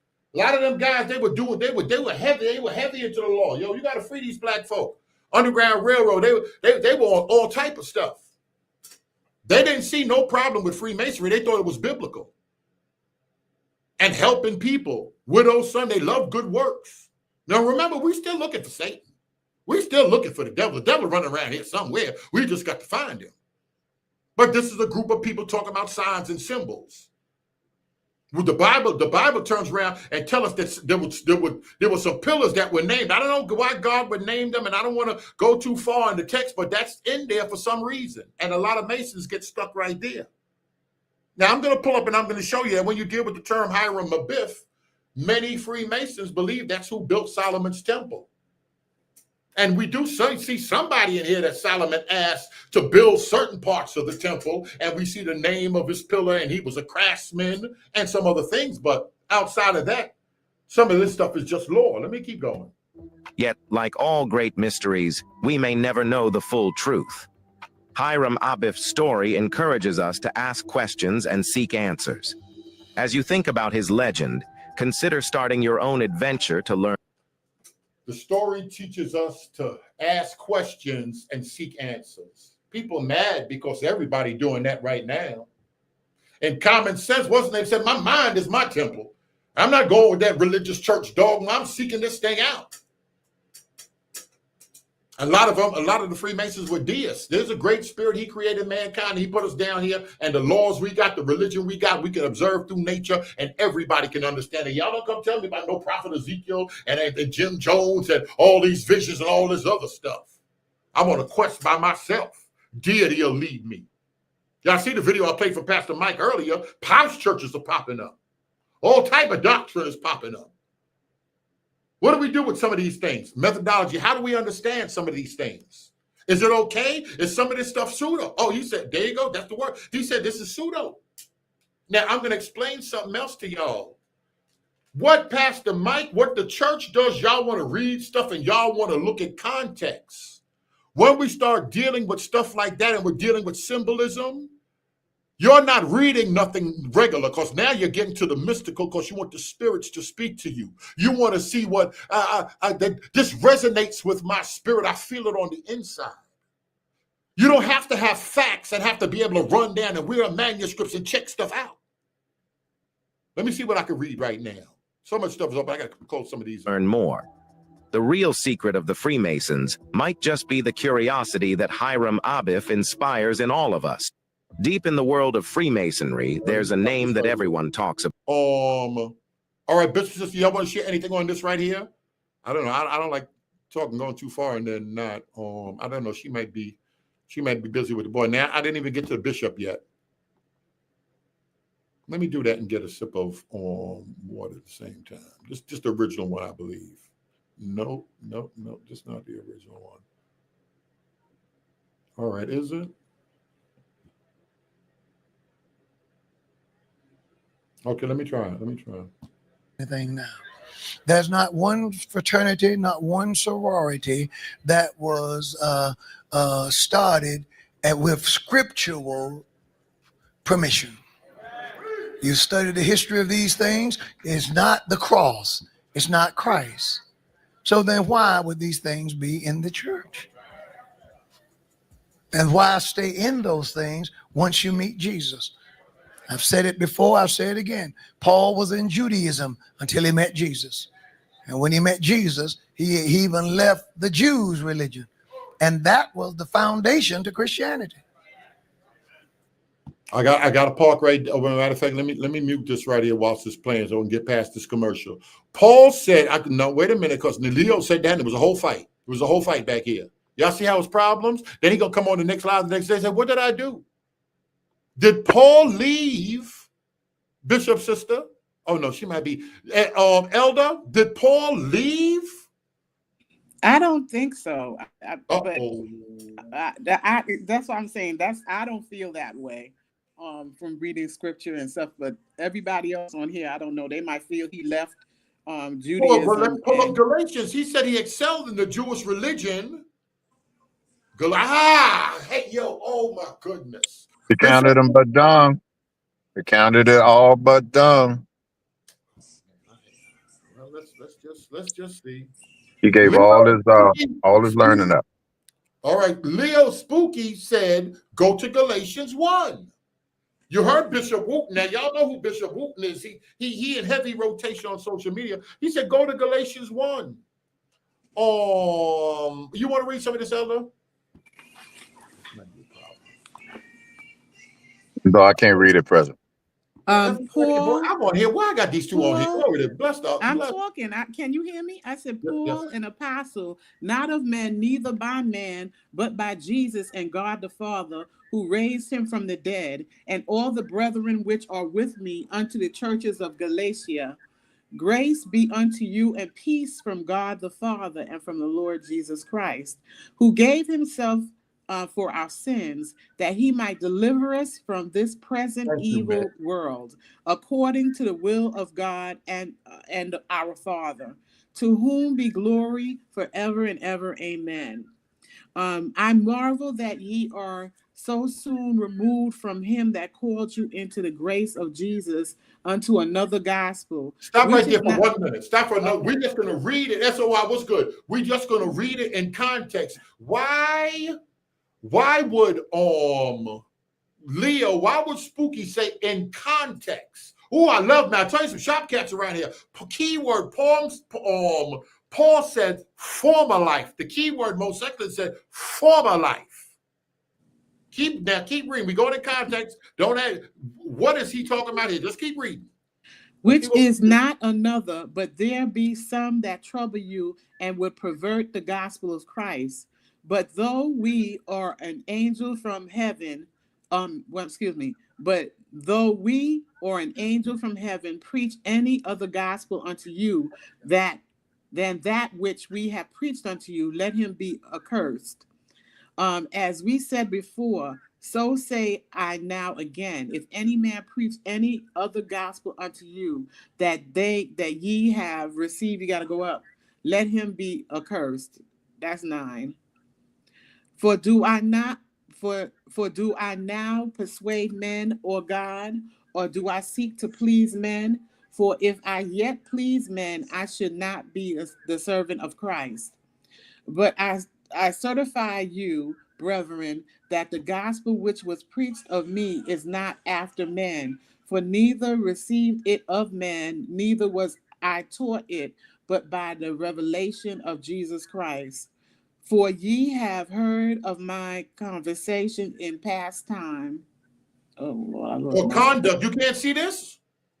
No. Oh, you moved it, so I'm trying to find my place. Oh, y'all For know. ye have heard of my conversation in past time, in time past in Jews' religion, how that beyond measure I persecuted the church of God and wasted it, and profited for the Jews' religion above many my equal in mine own nation, being more exceedingly zealous of the traditions of my father. Wait a But minute, when I- and profited in the Jews' religion. He called it Yes. the Jews' religion, y'all. This translation called the Jews' religion. Somebody said, here comes the scripture twisting. Somebody else said, how can you leave a bloodline? Y'all know this beef. We stay beefing on that. Now, we're dealing with Hiram the Biff. We're dealing with the temple. We're dealing with this allegory. But people are saying, how can Paul leave a bloodline? I like what Leo said. We're going to deal with some of that. Did I lived as a Jew? Ooh, this is where the fighting going to begin. What else did he say? Read, come on, read here. To reveal his son in me, that I might preach him among the heathen. Immediately I conferred not. Okay. I conferred not with flesh and blood, neither went I up to Jerusalem to them which were apostles before me, but I went into Arabia and returned again unto Damascus. Then after 3 years I went up to Jerusalem to see Peter and abode with him 15 days. But other of the apostles saw I none, save James the Lord's brother. Now the things which I write unto you behold, before God, I lie not. Listen to what's being said. It sounds like it's all past tense. It sounds like it's all past tense. Let's go back to Bishop. Oh no, I put myself out. No, you just took off the scriptures, so I guess you didn't want me to read anymore. No, I'm trying to put up. Oh, okay, my bad. Here I go. My bad, y'all. I'm on and off these glasses. I got to put my ass close to this thing here. Galatians 1, I just read. All right, back to Bishop. Back to Bishop. What he's saying? Freemasonry, what we're dealing with. Hang on to what God was doing. Said, but God now, and the present truth is, he says, left the Jews' religion. And that was the foundation to Christianity. Paul said the problem with the Jews is they're trying to hang on to what God was doing. Said, but God, and we argued all of this. What was left? What God was doing? How are we to understand this stuff now? Now this mixed with people saying all of this stuff is but an allegory. We can't make Solomon. Can we make Solomon's temple, Bishop Sister? No, Sister Sheila. Can we make Solomon's temple allegorical and not lose anything, Pastor Mike, and still be in relation with the Father? Solomon didn't exist. It's just a story about us and our struggle to understand that we are the temple of God, that we are divine beings, that the Spirit resides in us. These doctrine with lores that's been in the barbershop and been in our community, that the Bible is nothing but an allegory. These doctrines been around so long. And then we got stories of pastors sleeping with women, people just throwing it away and becoming their own pastor. And a lot of people saying this is nothing but allegory. Now what do? Now how do we look at this? We're going to look at that. We're going to look at, because the G and the compass and the square, we're going to look at that G. We're going to look at the symbols in Freemasonry. Pastor Mike said that's a slippery slope. Some people say, don't get off into the lore of the story of Hiram Abiff and how he came about and where he come from and all this stuff. Don't get off into that because it's dangerous. Now, and the present truth is, he says, they're being ignorant of God's knowledge, of God's righteousness, and have gone about to establish their own righteousness. God did move through Moses, but Christ was the fulfillment of the law. Oh man, that's Christianity he preaching. Is because Freemasonry believes in, like Bishop said, a works-based salvation, that you got to do good works. Pastor Mike said everybody's saved going to do good works, but if they're trusting on that for salvation, and we asked, are there other people that believe in the Bible but believe in works too? Because that's connected to salvation. And Noah, if Noah didn't do anything but just believe God, would he have made it through the flood? He got out there and he started building the ark. He had to do something. And we'll talk about Noah and building, and was the ark even an allegorical story? Was there a real flood? Or people fell, they drowned in ignorance and lost the spiritual understanding of who deity was and what their connection was to deity. Because these are interpretations that's in heavy rotation on the internet. Were Adam and Eve real people? Or this is symbolic of us, how we fall from the divine consciousness that we're supposed to have. And we need to come to a spiritual awakening. This is slippery. It's a slippery slope. It was all pointed toward Jesus. Amen. Well, why is Bishop Wooten doing that? Taking a whole bottle wherever. The Bible said the Ethiopian, the spirit told Philip to go down into the way of Gaza. And he got down in in Gaza, and he started talking. He met an Ethiopian, a man of great authority under Candace, queen of the Ethiopians. And he was reading the prophet Isaiah. The Bible said he went to Jerusalem for the worship. He could have been an Ethiopian Israelite. Maybe. Don't y'all start emailing me. I ain't lifting up no Israelites. I ain't thinking about Israelites right now. I'm just thinking about the truth of this book. And then he was reading the prophet Isaiah, and the spirit told Philip, go and join yourself to the chariot. And as he was reading the place, he was like a man come to the slaughter. He said, I pray thee. I'm asking thee. He said, come on, jump in the car, jump in the chariot, and you teach me, who is this man talking about?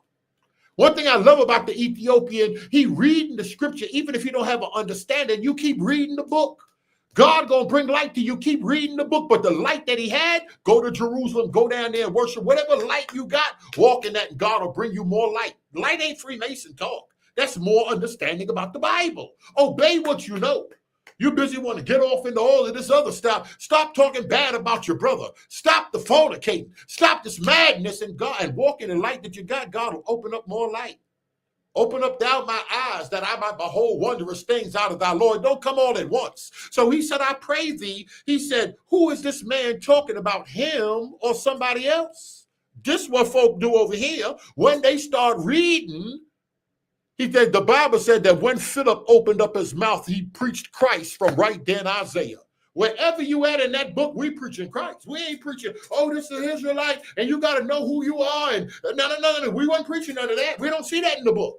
Now, y'all say later on, people, they lost who they were, and they come to that understanding. You got to wake up, and we hear, and Nicodemus had a spiritual awakening. We hear all of that. But Philip, like many preachers today, like Pastor Mike and them today, like Allegory and them today, you must be born again. He preached Christ from that spot right there. This is what Bishop Wooten doing. Oh, this Christianity. We following the Philip. I hate to tell y'all, but we under the impression that Philip was an Israelite. He had 4 daughters, which was virgin and prophesied. So women, the spirit of God, come on, a woman. We're going to straighten all the nonsense out today. That's all we're saying. And Philip preached Christ from that passage. He ain't preached Freemasonry. He ain't preached the Solomon Temple. He preached Christ. Now, somebody will say, did he preach Christ allegorically? No, they believe, like Elaine Pagel said, they believe that Jesus died and rose again. The gospel writers, the way they write the book, that he appeared and he ate with them and he physically told Thomas to touch his side. We don't want no allegorical story here. Romans got there and they said, listen, Satan telling them disciples stole the body. It was a physical body. This ain't no allegorical story. It ain't written like that for y'all to give us this garbage. But y'all caught up in the Hiram of Biff. Y'all caught up into lore because you see a name in the Bible, you go following the law. Don't let nobody drag you out the book with fancy words, eloquent words, vain philosophy. Don't let them drag you out the book. Let's keep going. I'm right. And this message is not a popular one. But I'm telling you, all of this is part of the spirit of Antichrist. It's weakening. It's weakening our resolve. It's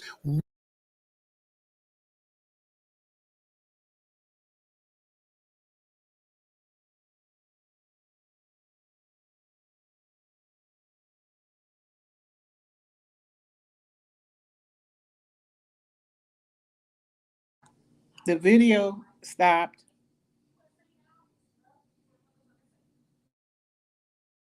You done popped the tape. Oh, my bad. Now, I like what Dispensational Tim said.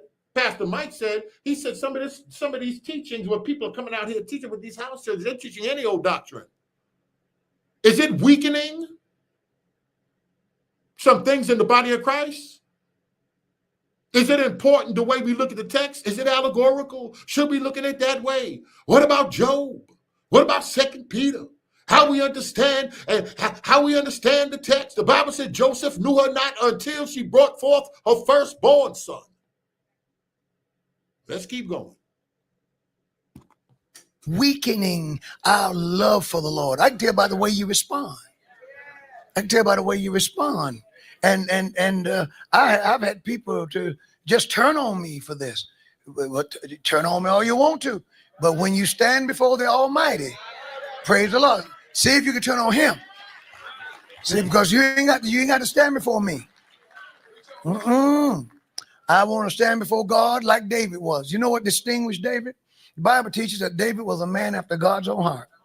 Know what that means? David never served but one God. Solomon can't say that. Most of the other kings can't say that. The only God that David served was the God of Abraham, Isaac, and Jacob. Now, it's interesting because when you go back and read a little more, they said for Pharaoh's daughter, Solomon built the house. Now, the Bible said that Solomon didn't wholly follow God. It's so interesting how Solomon is so heavy, because when Hiram Abiff died, they hid the body. When Solomon seen he wasn't back from lunch and he always came back on time. I'm not in the Bible. I'm in Masonic lore on the life of Hiram Abiff and him dying. That's based on the third degree in Freemasonry is built on that in the Blue Lodge. And they said that Solomon closed off all the ports, and when they found him dead, Solomon had to go and raise him up and give him a certain Masonic handshake to raise his body up. That's lore. But Solomon plays a big role. Hiram Abiff is important. Are you Hiram? How should we look at this story? Is that important for us? It's good moral teaching, but it's everything that's good, is it of God? Is it to move you away?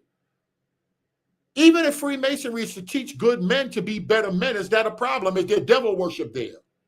Now, I'm separating devil worship, Luciferianism, from understanding biblical doctrine. And could a person be in the church and in the lodge at the same time? Is there such thing as theological and spiritual schizophrenia? I might have to put that link out there. Bishop says, you want to say something, Elder CJ? With them too. No, you preaching good, bro. I don't have anything to say because I don't know too much about Freemasonry. So I'm sitting here listening and learning from what you're giving. Okay, amen. Same here, and I didn't have nothing to add. Amen. Was loyal. David was not a perfect man. He was a flawed man, but he only served one God. And that's the problem. Too many Christians are serving multiple gods. They're serving the God of the Bible. They think they are, but they're really serving the God of Freemasonry, the God of sororities, and the God of fraternities. They're serving these other gods when they practice this syncretism, when they are still involved in these organizations that are anti-biblical, that believe in multiple ways to salvation, essentially, that believe in a works-based salvation. But the Bible is very clear. We're saved through grace, by faith, and not of ourselves. We don't work for our salvation. Now, once we're saved, we work it out. We demonstrate our salvation. After we're saved, we demonstrate it, but we can't earn it. There's nothing we can do to earn our salvation. There's nothing we can do to place ourselves in right standing with God. Jesus did that. So it's time for us to speak the truth when it comes to these secret organizations, when it comes to these fraternities and sororities that are causing people to be double-minded. They are causing people to open themselves up to oppression. That is causing these people to become victims, because we're not victims. We are empowered for greatness. Now, being in Christ, listen to this right here. This is important. Did I stop this? Were you recently? Okay, matter of fact, let me close this whole thing up altogether. Can you, in search of light, in search of knowledge, what's the dangers in that, little mother? What's the dangers in searching for light? I'm in a quest. I'm just getting to this history. Some people could have been lying about that. They blaming y'all because y'all were leaders. Y'all were the major teachers coming out in the African American community during the Jim Crow era. They ain't teach me that in church. What's the job of Sunday school? To teach you biology? To teach you got a pineal gland? Right. They ain't teach me this. They ain't teach me that. So everybody's on a quest for knowledge. Is that dangerous, little mother? Can you be on a quest for knowledge? Because, wait a minute, somebody may take me back to Adam and Eve. Yeah, she wanted knowledge. Now the Bible scholars are saying, y'all heard what Dan McCullum was saying. He said, what happened? The serpent ain't alive. Is the serpent a good person? We should listen to a good being, a good entity in the garden story? Because now people say, well, it's allegory. Was it really good that he opened up their third eye? They did become his God, and God was mad. God went back because they're going to give us the UFO doctrine. They're going to give us the Malachi Z. York doctrine. They're going to give you the inverted hermeneutic that the God in the Bible, like he was upset, he went back and said, the man has become like one of us. John 10, Jesus said, ye are gods. Cut this nonsense out now. So a lot of people are saying, ain't nothing wrong with no knowledge. What's wrong with no knowledge? This is just allegorical. Ain't no real serpent, no real devil. Church people just don't want you to dig into your history. Let me show y'all something else right here. Present. I got a comment before you pull that up. Brother, I'm gonna mute myself while I sip this. Okay. Yeah. Simply, yeah, it's dangerous. It's very dangerous because you're going into a spiritual arena and a quest for spiritual knowledge and wisdom when God has provided from the very beginning spiritual protection for us within the confines of his word. So okay, why do you need spiritual protection? All right, talk about it. Let me see where you're going. Yeah, so why you weighed out spiritual protection. Little mother said it could be dangerous. Right. Why you need a big part of it is understanding the scriptures, because the scriptures teach us how to identify and how to deal with demonic activity. Your spiritual eyes being open so that you can, like I said, you can navigate the waters in the spirit. People that are out here on a quest, not only is it a slippery slope, but the minute they leave that Bible, the minute they leave that church and authority of leadership, spiritual Christian leadership, it begins. The deception creeps in. It's so many. It's more ways to. It's a million ways you can be deceived. It's one way of the truth. So at the Treasury Department, they teach you how to count money. They teach you how to deal with the bills and stuff like that. They don't worry at the bank about you dealing with counterfeits, because you get to know the authentic, you get to know the real. And so when you touch something that don't feel right, or when you look at something and the emblem slightly off, it's like, oh, wait a minute, something up here. So as believers of Christ, we need to really immerse ourselves in the Word of God and really understand it. We should teach the scriptures. And yes, in Sunday school, like you said, we should learn the basic. We should learn being ready anytime to have give a reason for the hope that lies within us. We need to spread the gospel. Many of us aren't even equipped to spread the gospel because that's not even a thing that's stressed in the assemblies that we go to weekly. So as leaders now, as leaders and teachers, we need to have our ears and eyes open to the deceptions that are taking place out here. So in prison ministry, I got a buddy who's doing prison ministry once a month. You need to have your ears open. You in that arena, you need to have your ears open to the ways that we are being deceived. And there's a different trap. There's a different trap for each of us. So you know, if you're trying to catch mice, you don't catch mice with the same trap that you would catch a snake with. And you can't catch this type of fish with that type of bait. So it's about, as leaders, all these things will continue to come up in our discussions because there's so many ways to be deceived, but there's one way to God. And so when we understand the scriptures, we study the scriptures, and then when these things come up, we need to make us, as leaders, we need to make ourselves aware of what's happening so that we can combat the wiles of the devil. I'm daily in Sunday school. You see, I got two wonderful young, almost both of them teens in the back.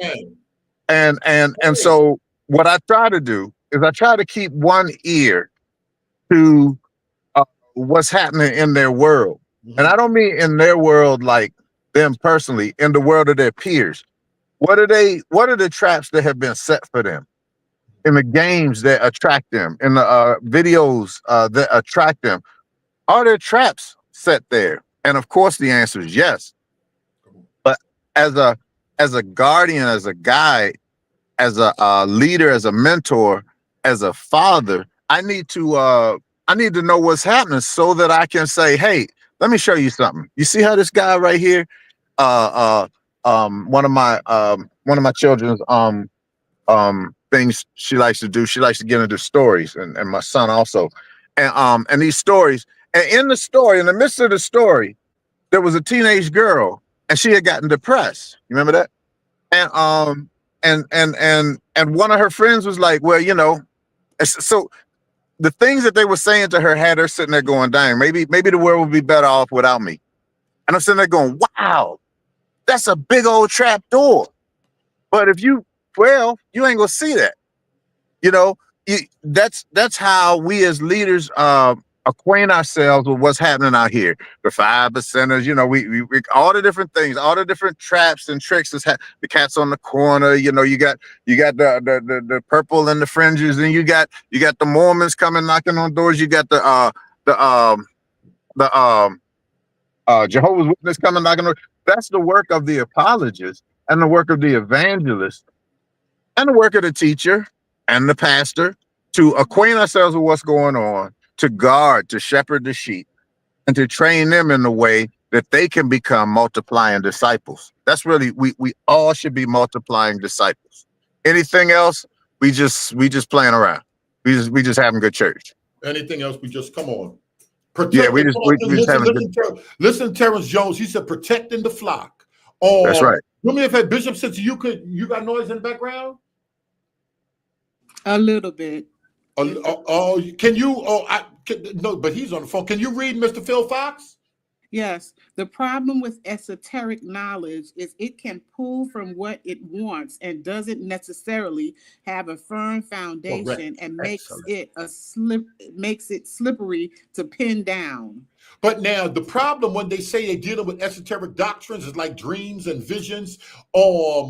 When you start hearing lore, it's like a dream. If you're having a dream, and I remember, and then the cars were flying, and then the apple came to me, and I was seeing fruit, strange things. You could fly, you could do all type of things in the dream, all type of symbols, and that's how it is when it's esoteric. Esoteric doctrine, you got a lot of tools, you got a lot of symbols, you got a lot of pictures, and they tell you that you got to get by yourself in meditation, contemplation, if you got a good heart. Remember, if y'all remember, we read from the Aquarian gospel. They would give Jesus a degree, they would give him a symbol and tell him something, or they would put him in a room by himself. All of a sudden, somebody would come through a secret door and say, yo, them guys trying to murder you. You better just get out of here. That you can't trust them. And they say Jesus would sit back and he'd contemplate. They'd like, nah, I'm good. He passed the test and he got the degree of mercy, a degree of grace. I'm forgetting all the names and all of the different degrees, because they're tests when you're by yourself. And they said these are part of the degree work, and this is part of the mystery schools. He had to sit back and understand what a story meant, what a poet or what a poem meant. He seen a real pretty girl and she came in the room and she started playing music. Jesus is thinking in his mind, what can these things be? And this is part of all of that allegorical stuff. They'll put you involved. They'll give you a whole bunch of signs and a whole bunch of symbols, and you'll have to think on these tools. What does this plumb line mean? What does this compass, what does this square mean? What do they mean that he's the grand architect of the universe? What are these symbols, the Star of David? What is this checkerboard floor? Why would Solomon have a temple with the names of the pillar? The Bible said they got names. Why are they named? Why would God name? Oh, they weren't idols. What is there a message behind this? And that's where it can get problematic. It can have you all over the place. Go ahead. I want you to read. Who else you see here? Terrence Jones said, "Protecting the flock." Amen, Elder CJ. Let me do this one first. Let me do this one first. I'm not gonna even read them. I didn't even get to these notes yet, so we gonna have to do a part 2 on this.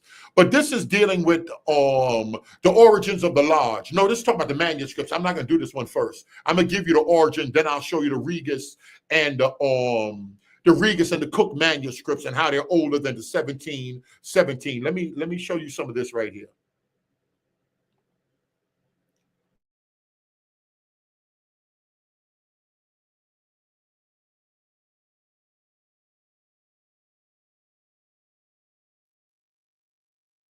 Story of Hiram Abiff. This is somebody dropped this video from the quarries. When you hear them talk about the quarries, this is actually a YouTube channel. But when you hear people talk about the quarries, they said in Solomon's temple there was no noise. You would hear all of the stones were cut in another place, and the temple just came together. That's another reason that people say, how can you be on a construction site and there's no noise on a construction site? That's how you know the stories that allegory about yourself. I'm just telling you what the folks saying. But they say that they cut the stone, that God's temple was so perfect that they cut the stone somewhere else and they marked it. And they do that on a lot of these high-rise buildings. This is the doorway. These are the pieces of marble coming in, and you're going up 100, you're going up 80. This is a 70-story high-rise. The architect, they'll mark every piece of stone, and when the trucks come, they just put them in place. That's how they build a court downtown Dallas. That's how they build courtrooms, high-rise buildings, and everything. This is Hiram Abiff right here. From the quarries, this is Masonic. These are Freemasons talking among themselves and teaching each other. The story of Hiram Abiff, 100,000 people. The legend of Hiram Abiff and the immortality key explained, because they killed him and he laid down. They had to hide his body. Solomon closed off all the ports, and he went and he resurrected him. Now, wait a minute. Hiram Abiff died. Every Freemason got to get knocked down, laid down, and he got to get raised up as a master mason in the lodge. This is a ritual that they go through. Other people say it's like, well, y'all go through a ritual in the church when you die, when you baptize somebody, they died and they're buried with Christ. Therefore, there's many Freemasons, there's many people, there's other people that'll say, well, Freemasonry and the church is just the outer worship. The church people, they're dealing with the mysteries, but they don't know it's Gnosticism. They don't know it's esoteric Christianity, because when they get buried, they're identifying themselves with Christ, like Freemasons identify themselves with Hiram Abiff in the lodge. Other people say it's a satanic baptism. Let's just, and 10 months ago, this is 232,000. Somebody's into this. We didn't even get on the Eastern Star yet. We didn't even get on the Divine Nine yet. Let me just click on this for a second. I can't take no 20 minutes of this right now.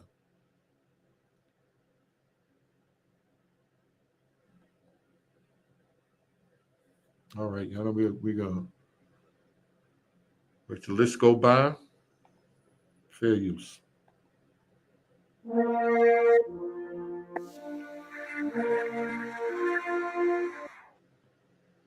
At the building of King Solomon's temple. But if the fellow craft is so informed, he must have acquired the knowledge apart altogether from Freemasonry, as, up to that particular moment, no glimpse of the widow's son has been obtained in all the ceremonial of the first and second degrees. Only in the third degree they get on Hiram being killed. From that point onward, however, he is the chief actor in the drama, and the legend of Hiram is the most characteristic part in the ritual of the order. Hiram, like many other notable men in the history of the world, was distinguished in the manner of his death, as that is set forth in the legend, and the dramatic circumstances attending the tragedy are what give amplitude to his biography.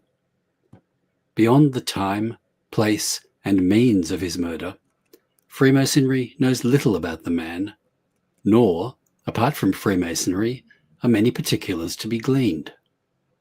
All that is known of him is contained in the volume of the Sacred Law, and even there is confusion, and one statement that, in the opinion of Brother Robert Freak Gould, stamps the Masonic legend as myth.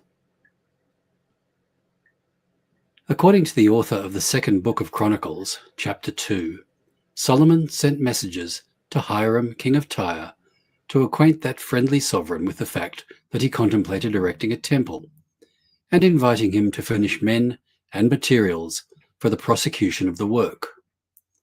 Solomon's first demand was for a specially gifted craftsman. Send me now a man cunning to work in gold and in silver and in brass and in iron and in purple and crimson and blue, and that can skill to grave with the cunning men that are with me in Judah and in Jerusalem. The king of Tyre received the embassy with cordiality and returned a favorable answer to Solomon. I have sent a cunning man endued with understanding, the son of a woman of the daughters of Dan, and his father was a man of Tyre. The account given in the first book of the Kings, chapter 7, differs somewhat so far as the parentage of the man is concerned. 1 Kings chapter 7. Now, let's see if he try to make it sound like it's Bible or he explains to you where the story leaves off. Good to see you. Thank you so much, God's Ride or Die Chick. Who else was in the back chat last night? I'm putting the link out for those that were in the back chat last night when we start dealing with these signs, these symbols, how that rabbis are interpreting things, how you understand Adam, how you understand Eve and the ribbon coming out of the side. Is that lore? Is that allegorical? How do you understand that story, Bishop Sister, when you start talking about, what did y'all say? Eve came from the back of Adam? Let me call Elder Green. I know he's busy. I hate bothering. That's they so tired of me calling them. Fair use. There it is stated that he was a widow's son of the tribe of Naphtali. The author or editor of Kings agrees with the chronicler that Hiram's father was a Tyrian, adding that he was a worker in brass. Josephus describes him as Naphtali on his mother's side, his father being of the stock of Israel. It is not. Is this important? Why is this stuff even in the Bible? Easy to reconcile. What about the other furniture in Solomon's temple? Type of one, if you believe Solomon's temple was real. Type of two, if you believe the whole thing is allegorical, not just Hiram Abiff and him being killed. The whole entire story about a temple is allegorical. These differences. One biblical student suggests that the dislike felt by the editor of Kings to the idea of the temple being built by a half Phoenician caused him to insert the words, a widow of the tribe of Naphtali, the alteration of the phrase, of the daughters of Dan, into of the tribe of Naphtali, being more permissible since Dan lay in the territory of Naphtali. The clear points that emerge are that Hiram was of mixed race, the son of a brass worker and a man so high in his profession as to have secured the patronage of his king and to have been deemed worthy to uphold. Bishop Sister, when you type in the private chat, only myself who's on the panel can see it. Myself and Elder C and Elder CJ. You got to type down in the comment section. Okay. Like if you're typing a one, like Elder CJ typed the one. Where is he going with this? All of that stuff. You got to type a one down there with that. Hold the reputation of his country. His exalted position is inferred from the description given him by the author of the Chronicles, who alludes to him as Hiram Abbey. Now, let me tell you something else when it comes to this. Because I told y'all that nobody knows where Freemasonry comes from, this can all be anachronistic. Freemasonry could have started way after the Bible, and they wrote these stories in their degrees. Because there's a lot of people in church that I meet, and they automatically know Freemasonry comes from Egypt. But we believe that. Why? Because of stolen legacy. We believe that. Why? Because of Dr. Ben. We believe that. Why? Because of Albert Church War. Freemasonry, a lot of people want to argue Freemasonry existed before Christianity. But some of the answers to this stuff could be simple, that Freemasonry came about later on. It really began in Europe in the 1700s. Even if it began in the 1400s, was the Bible already here? Even if Freemasonry was around in the 9th century, the 10th, the 11th century, the 900s, 1050, 1084 AD, the Bible was already on the planet. The New Testament was all written already. So they could have made these degrees and made this stuff, and they wrote it back into the Bible to make themselves look ancient. Big deal. Nimrod is mentioned in the writings of Josephus. Does the Bible tell you Nimrod was a Freemason? Oh, well, he was a builder. Not Cain and Abel. Tubal Cain. Is it possible that Freemasonry could have jacked the Bible as opposed to people running around, because we ran into them other people are lying? Oh, some of these gods died and rose and they were virgin born. No. Come to find out, looking for primary sources, come to find out, no. After Christianity started jumping, they ran with the story of a God that died and got back up. Fair use. Matter of fact, let me show y'all some of why this law is so heavy in the hood. Why it's so heavy in the barber shop on the block. Why so many people on the internet saying the Bible is nothing but an allegory. It ain't just Ray Hagan. Way before Ray Hagan, there was beef going on how people understood or understand these stories. Go ahead. You want to say something else? Yeah. Hey, I want to say something about hey, Shorty, I'm live. Yeah, our community is very forgiving and very sympathetic toward these things. I think a lot of it has to do with our background of oppression. I hate waving the black flag, but it definitely has economic impact, emotional, spiritual impact today, the things that we have come through. So as black people here in the Western culture, yeah, we've been fighting. We've been fighting on every hand. And so here comes, somebody who looks like us and they not exactly right. We less inclined to just slam them like we would maybe someone else. We seem to be more sympathetic. You're saying it's easier for a black person to come and teach false doctrine because black's already open to. I don't want to miss. What are you saying? Kinda. I'm talking about earlier. Why? The question is, why would we give a pass to so many things that really just they ain't right? And I think it's just like when you watch TV and you find out somebody did some heinous act. And immediately, it's like down inside, most of us are like, man, I hope it wasn't nobody black, because you see what I'm saying? We done been through so much, man. We don't want to be the one to tear down another brother. So it's more like to be silent and just go along to get along rather than to just, just to stand up and be the one who's saying, nah, he's false, she's false, that I just see more sympathy coming from us. And I'm just trying to philosophize where it might stem from is all. Okay, I don't have no problem with that. Let me see if I can get some of these other people that were taught this stuff and why we see so much of it in our community. Somebody posted with Noble Drew Ali. Let me put some Ben up here first. And y'all tell me if Ben or Rome said Ben was pseudo. I'm gonna be quiet. I'm gonna play a few clips, and you tell me where the Lord come from. If he's in the book, if he jumped to Jasher, Enoch, what's going on right here?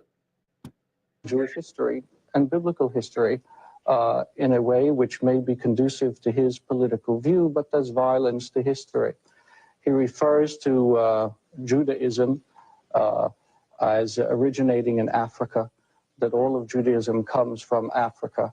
The reality of the biblical text, one must merely open it to read, is that Abraham comes from Mesopotamia.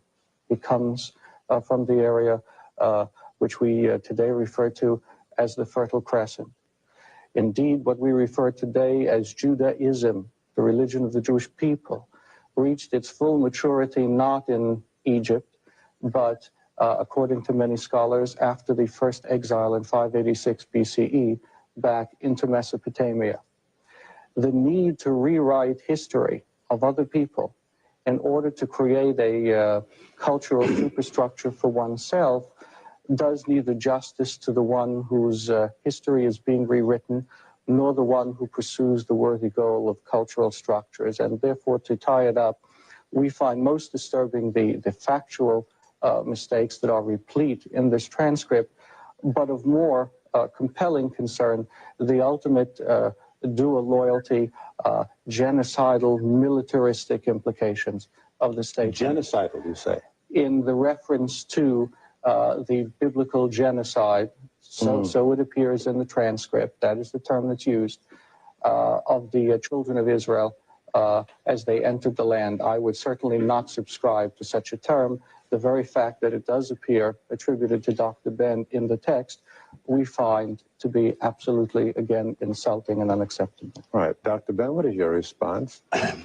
By the way, I have to let the rabbi know I'm much as a Jew as he is. Born of a Jewish mother, a Yemenite grandmother, a Yemenite Puerto Rican mother, Ethiopian Hebrew father, Beta Israel, by the way, they call us Falasha for whatever their reasons. Thus, I am as much a Jew as the rabbi or the grand rabbi in Israel, any of the grand rabbis in Israel. Is the rabbi stating here that in the book of Genesis, there is no mention of the extermination, and I use the word genocide, of the 7 tribes of the Amalekites, the Hittites, the Moabites, the Jebusites? He in his own statement stated that this is ameliorated somewhat in the book of Samuel. Everybody saw that. But the book of Samuel doesn't change the book of Genesis. And we remember that Genesis wasn't written first. It was Exodus. It's at the Council of Jamia that they decided to write Genesis. Next. Since there is no... Let me be quiet. The Council of Jamia, was that real? Was that lore? Did they write the book of Genesis at the Council of Jamia? Was it 90? Was it 90, Leo? Terrence Jones Count, that was way after. I don't know. That was around the time of the dedicate. John was dead. Revelation was written. Council of Jamia, that's when they wrote the book of Genesis. He didn't even say Ezra and them. He said Genesis wasn't written till the New Testament. Till after the during the time of the Gospels being written. Jewish race. You know, you have Indian Jews from India, from Kashim Jews, look like any Indian. You have ourselves from Ethiopia. By the way, the rabbi wouldn't forget that's right. That it says Moses married the daughter of the high priest of Ethiopia, or Cush. Being a rabbi, he will know this. Second, moreover, about the bar mitzvah, and I went through one like the rabbi went through one at around the same period of time. Is the rabbi saying that the bar mitzvah is not a commitment to the people? Isn't the Torah demanding? And I don't talk about the Talmud. Talmud is not Torah. The Torah is supposed to have been written by God or passed down, although it was in fact written at the Sanhedrin. The theory, the mythology, the allegories that it's written by God or passed down by Moses, again, is a myth. That's Jewish mythology, because Moses is dead in around 1196 before the Christian era. Whereas... I'm just going to stop. Let me stop as stuff is being said. Let me stop and see if these people... Let me stop it. Let me go down here. Let me see what the people say. When Moses was, that's Jewish mythology. Uh-oh. Are other people coming around saying Moses ain't right the Pentateuch? I'm stopping to see, because some folk yell and let people say stuff and just keep on talking. The Sanhedrin doesn't release a thing called the Torah until about 700 before the Christian era, which 700 before the Christian era, the Sanhedrin released. It was written from 700 before the Christian era to 500. It took 200 years. There's a commitment in anybody, that any child that's been bar mitzvah, and when he's talking about circumcision of women, that is strictly Western, and it has nothing to do with orthodoxy. They're using the word orthodoxy to mean something. There never been a circumcision. Did Israelites circumcise women like they do in Africa right now? Did Israelites practice that? And that is in the Bible. I'm asking y'all a question. It can't be a circumcision of girls. But anyhow, let us continue. The point is that in the bar mitzvah, it commits the boy. Wait, if you commit yourself to the community, there's a call to return to Israel. There's a call that every child, I went through it, that you must come back to Israel. If that is not fact, the rabbi can say what he wants. His position or the ADL position of fear of this. Then let's look at the behavior. It is just like saying today, one time the rabbi, I don't know personally, but the ADL and all the other Jewish organizations, one time didn't even recognize that we exist as Falashas. It is something in America. American Jews have decided that they're going to speak for all Jews. And not only for all Jews, you remember they said blacks and Jews. I'm black and Jewish. You're white and Jewish. You're European. You're of European Jewish ancestry. I'm an African Jewish ancestry. No more claim to Israel than I have because there's no Jewish race. Okay, let me continue. The rabbi forget, he says that Abraham, he points to Judaism coming from Abraham. Then I said that the rabbi obviously have not read the 10 Commandments and their source. Moses is not until about 1346 before the Christian era, 49 years after the death of Amenhotep IV, otherwise known as Akhenaten. Every one of those 12 so-called commandments, and that Moses is supposed to have gotten at Mount Sinai. By the way, Mount Sinai is still in Egypt, in Africa, hasn't gone any place. Now, those 10 commandments weren't gotten by Moses.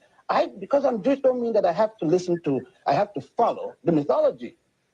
When you go in any of the major tombs in Egypt, you find those 10 commandments plus 32 more, otherwise referred to as the negative confession. Am I to believe that Moses was born in Egypt? Let me stop, and he gave y'all some of them other guys' doctrine. Where is the, let me see. I want to see, because I'm not playing with y'all. What did he say? Come on, Terrence. Come on, y'all don't stop playing with these folks. You heard what he said. He said Mount Sinai is in Egypt.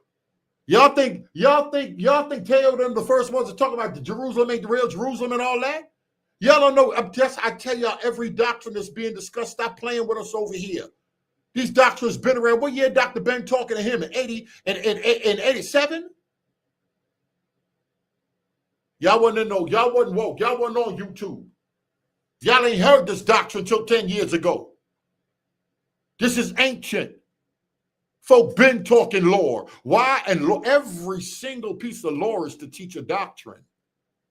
Let's just keep going. Oh, y'all don't think, wait a minute, let me tell y'all, who in here crazy enough to don't think One West got lore? You don't think One West, oh, that's the hook, Danny.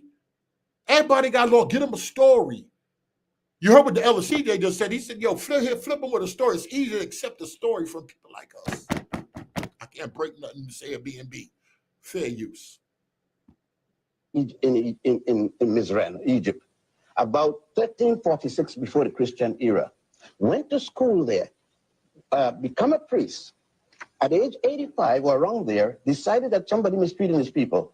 He went to Egypt. Moses now Acts 7:22 when Stephen was preaching, he said Moses was learning all the wisdom of the Egyptians.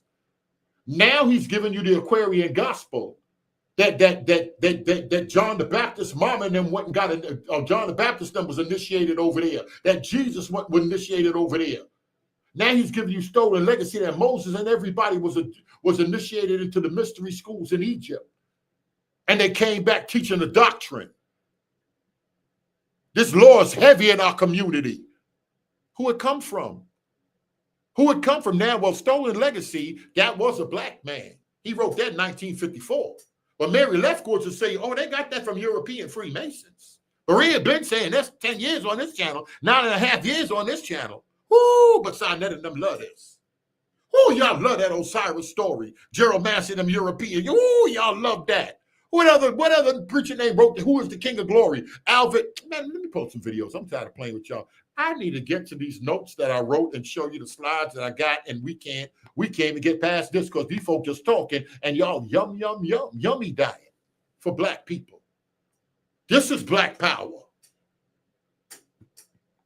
And that in every school in Egypt, you had to recite the negative confession, 42 laws, of which they said, I have not killed man or woman. I have not stolen this. I have not. Every one of the so-called 10 commandments is already stated that Moses didn't see it. I would like the rabbi to tell me, where does it show that Abraham taught any of this? I would like the rabbi to tell me, before circumcision in Egypt, where did the Jews have circumcision?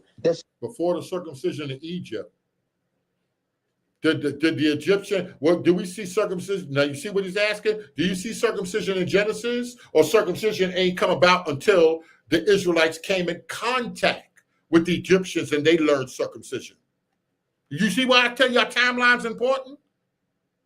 Let me see what Terrence Jones done. I want to see what y'all do with this because y'all get to come in here and talking crazy. Said that. Now, Dr. Ben taught in Cornell. I'm going to show y'all. We got to explain to y'all stolen legacy. He taught in Arkansas State. Before pseudo got to the barbershop, was it in some of these universities? Because y'all ain't got no respect for the block. But this college got some of the pseudo stuff. How did Dr. Ben get in Cornell without a degree? Some of it came out of this funeral. Sinetta and them covered that. But y'all don't like that. He black. Y'all want to tear him down because you love the white seminary. Read. Abraham's circumcision is part of what made him Jewish. Then the rabbi must tell me, the worship of the golden calf, which they call the golden calf, is not the worship of Hathor, the goddess Hathor. We could go on down. Well, before we go on, Dr. Ben, let me just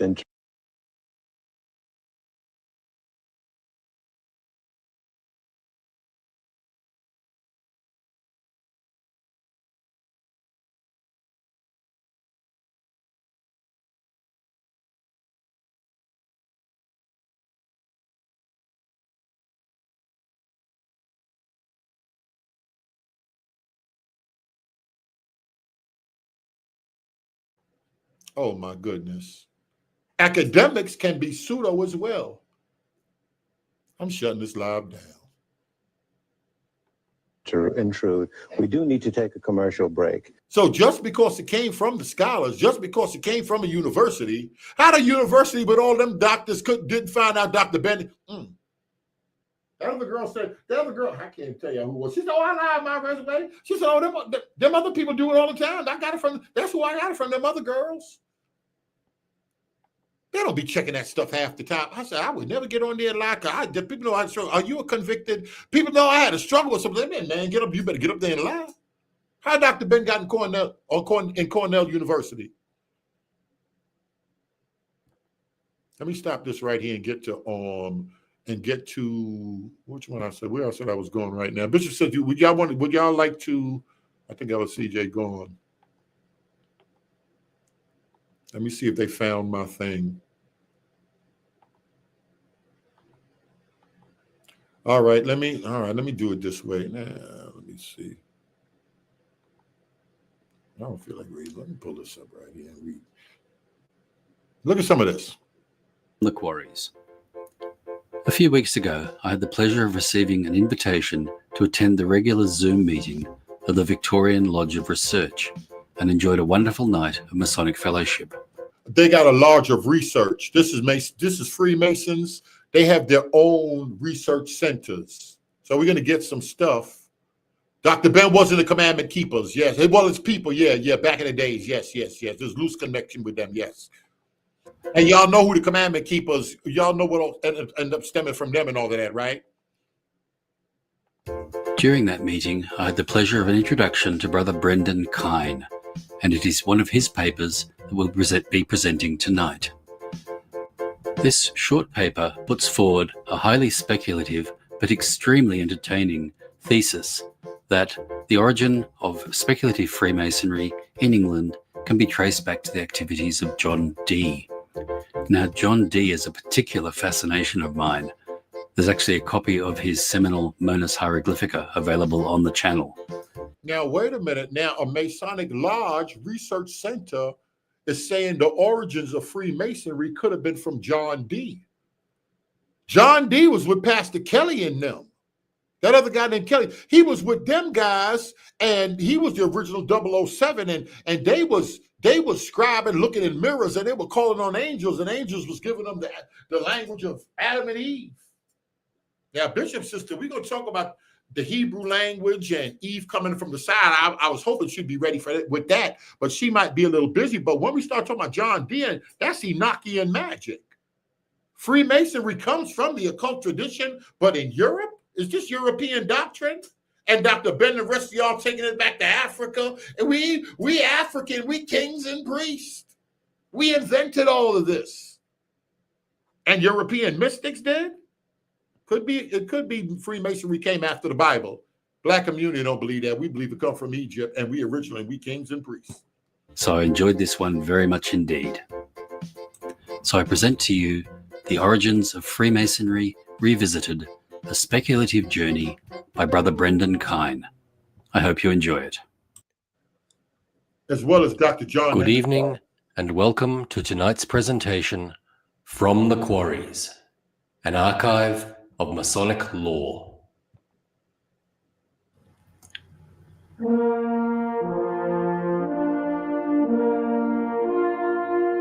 I can't see a long drawn out Scottish lodges of stonemasons have had upon the evolution of Freemasonry. The origins of Freemasonry are clouded in the mists of time, and over the past near 300 years, many varied theories and hypotheses have been postulated. Nobody knows where Freemasonry comes from. Some of the names come up. Solomon's Temple. It began with Solomon. It was in Egypt. But like I said, the official, what people would call the start of the Grand Lodge, was in 1717. But we got something known as the Cook Regus Honeywell manuscript, Cook manuscript from the 14th century that come hundreds of years before 1717. Remember, the Bible was already on the set. Not enough. Let me read the elder. Not having enough Black people in those spaces. So we advocated for it. John Hendrick Clark did the same. These men spoke very intellectually well. They sure did, and they got up in there, and then it was good during a rough time. So some people say some liberal whites let them go ahead and get up in there and start teaching. But you can say what you want. Dr. Ben class at Cornell was packed. And that doctrine spread throughout universities. That's how come when Mary Lefkowitz started lecturing, and they're like, you ain't know that y'all learned Socrates and them learned from us. Original man, this was in Egypt. Farrakhan, they had to come to us. They was in Europe crawling around on all fours. They was in Europe, even in those castles. They weren't taking no bath. The story of the Moors in Spain. They were dirty and they were stinking. Even in the castles of Europe, we civilized them twice. When the Moors went to Europe, we brought the light to Europe, and that birthed the Renaissance. Is it a lie, Berean? They're trying to wipe out the history. In an attempt to satisfactorily... And we have other people saying, to be honest, that has nothing to do with the kingdom. We got diverted during the civil rights movement, and the preachers started, instead of preaching the gospel, they started fighting for civil rights, just like coming out of slavery. Prince Hall and them fighting for civil rights. Somebody said, well, the whole ruckus that started the AME church, they said, we going up to that altar, the Black Christians up in the back, up in the top, because they couldn't be mixing with the white folk down at the bottom. They said, we going down there and we going to pray. And it was segregation and stuff. We can say the white slave, y'all stay up there. Y'all can come down and pray with the white Christians or finish praying. Second-class citizens, they want to go down there, the Black Christians, being led by Freemasons with their ignorant self, and go get on the altar. White people say, yo, come on, don't do that. It's not right here. Y'all brothers, come on. We love y'all, but y'all do get up. Right? Somebody said one guy grabbed one of the brothers, and they all got up and they marched out. Now, it was organized. Just like Rosa Parks. All this stuff was organized. These people already had a plan. Yo, these folk got crazy. Listen, this is an organized. We're gonna get up in there. We're gonna get on these buses. Listen, they gonna act funny. We're gonna do A, B, C, and D. We gotta lead this thing out. We gotta go to court with these people. We're gonna get out here. We're gonna walk in, and the world is gonna watch us. The TV was invented. The world is gonna watch these white folk putting dogs on us, putting hoses on us. We ain't gonna fight back. Nobody gonna bust no gun. They said, and Dr. Martin Luther King wasn't just reading about it. They said he wanted to follow Gandhi with nonviolence and all this other stuff. But these were squares. These was Greeks. These people were influenced by other thought. But did they help us, Van Harris? Can any Israelite prophet come and say that during the civil rights movement, the Black church wasn't moving, Black pastors wasn't moving, Prince Hall wasn't moving? Oh, well, we got to give Dr. King now. We ain't believe. I don't know how he felt about the virgin birth, but we got to give him his props. We can't play no games. But have we been fooled at the same time by good works, and we've accepted other doctrines? Just where the beef come in. I got to read some more. The answer the riddle. Unless Bishop Sister's ready with some of because we still didn't touch on that Eve. I'll put the link out there for the back chat people.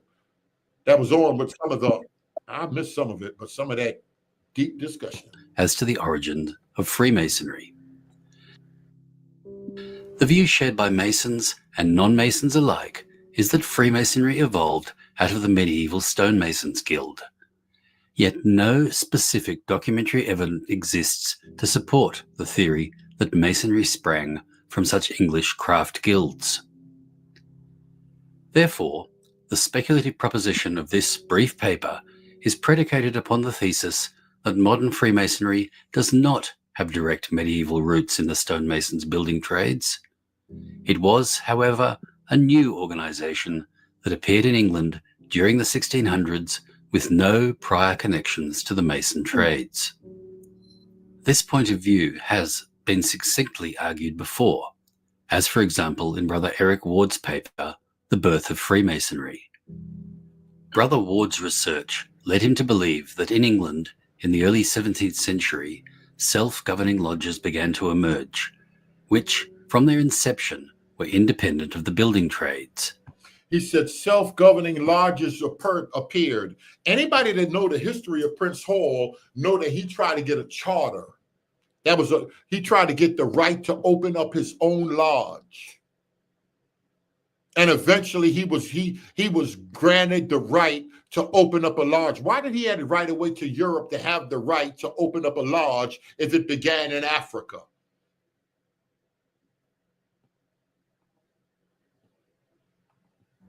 These lodges were the prototypes from which Freemasonry took shape, and they brought together men of widely differing views, beliefs, and occupations.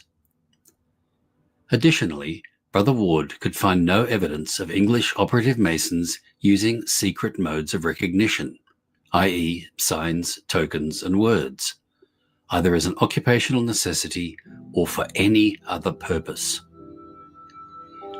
As some of you may know, although I joined Freemasonry just a little over 3 years ago, I have had an interest in Freemasonry for many years, and more particularly its history pre the 1700s, the 18th century. One book I read eagerly many years ago was The Craft by John Hamill, then librarian of the UGLE. And one paragraph in particular aroused my interest at the time, and in part initiated a quest through the highways and byways of history. John Hamill, librarian of the UGLE, in his book The Craft, states that when the authentic school, i.e. the school of Masonic researchers who employed a scientific approach with conclusions based on verifiable facts and documentation, came to examine the English records, they could find no evidence at all of the existence of operative lodges. Nor was there any evidence of an English Mason word or of the English operatives having had secret modes of recognition. Accepted Masonry simply seems to have appeared in England as a new organisation without any prior connections with the operative craft. So if there is no evidence in England of a transition from operative to speculative, then we must look elsewhere for the origins of the small, autonomous societies of lodges that emerged in 17th century England. Evidence attesting to the existence of speculative Freemasonry in 17th century England, at the earliest, date from about 1640. However, works such as Sir Francis Bacon's New Atlantis, which was published circa 1620, allude to the existence of speculative Freemasonry in the early 1600s.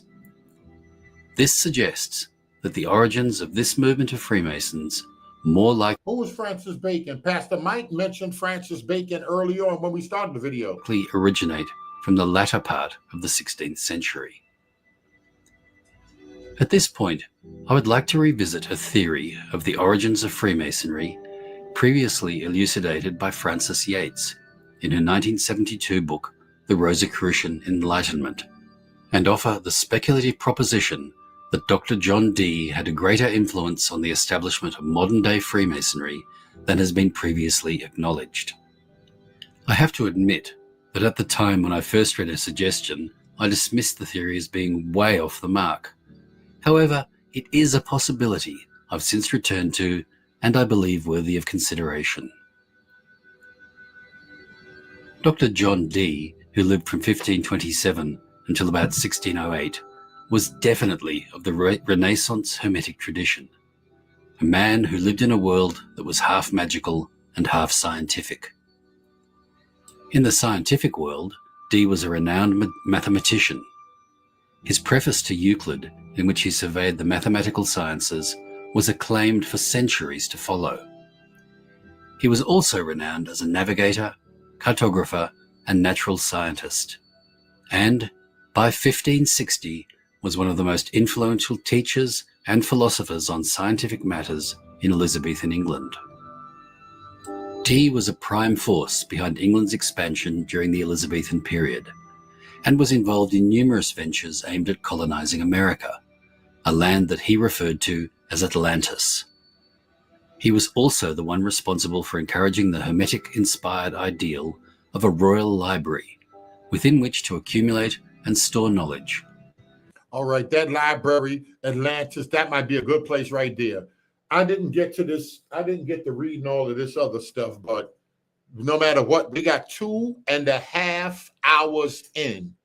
Is this doctrine captured by converts and taught as a class privilege, to the class privileged? Later on, it became that in Europe. Yes, later on, the elite picked it up, and the elite really ran with it because the ideas and the moral stories and the deep, it's like a bunch of riddles and signs and symbols and understanding it. Was Atlantis allegory? Excellent, excellent question. Some people argue that it was, other people argue that it wasn't. Come on, Ella, you want to say something before we get out of here? Let me look at my phone. I have to I told Elder. I'm hungry. No, sir, I don't have anything at this time. Be praying for. You driving? But I'm driving, yeah, praying for everybody in the community. You know, I think we should remember that we are a spiritual entity, an organism, and that we should always pray for each other. Amen. All right. With that, I'm gonna shut down, y'all. Thank y'all for the support. Thank y'all for the time, and we'll be back on. I'm going to eat and stuff. I'll look at that other stuff. I see 2-3 people hitting me, but my food been ready 2.5 hours. I'm hungry. We love y'all. Appreciate y'all. Good night.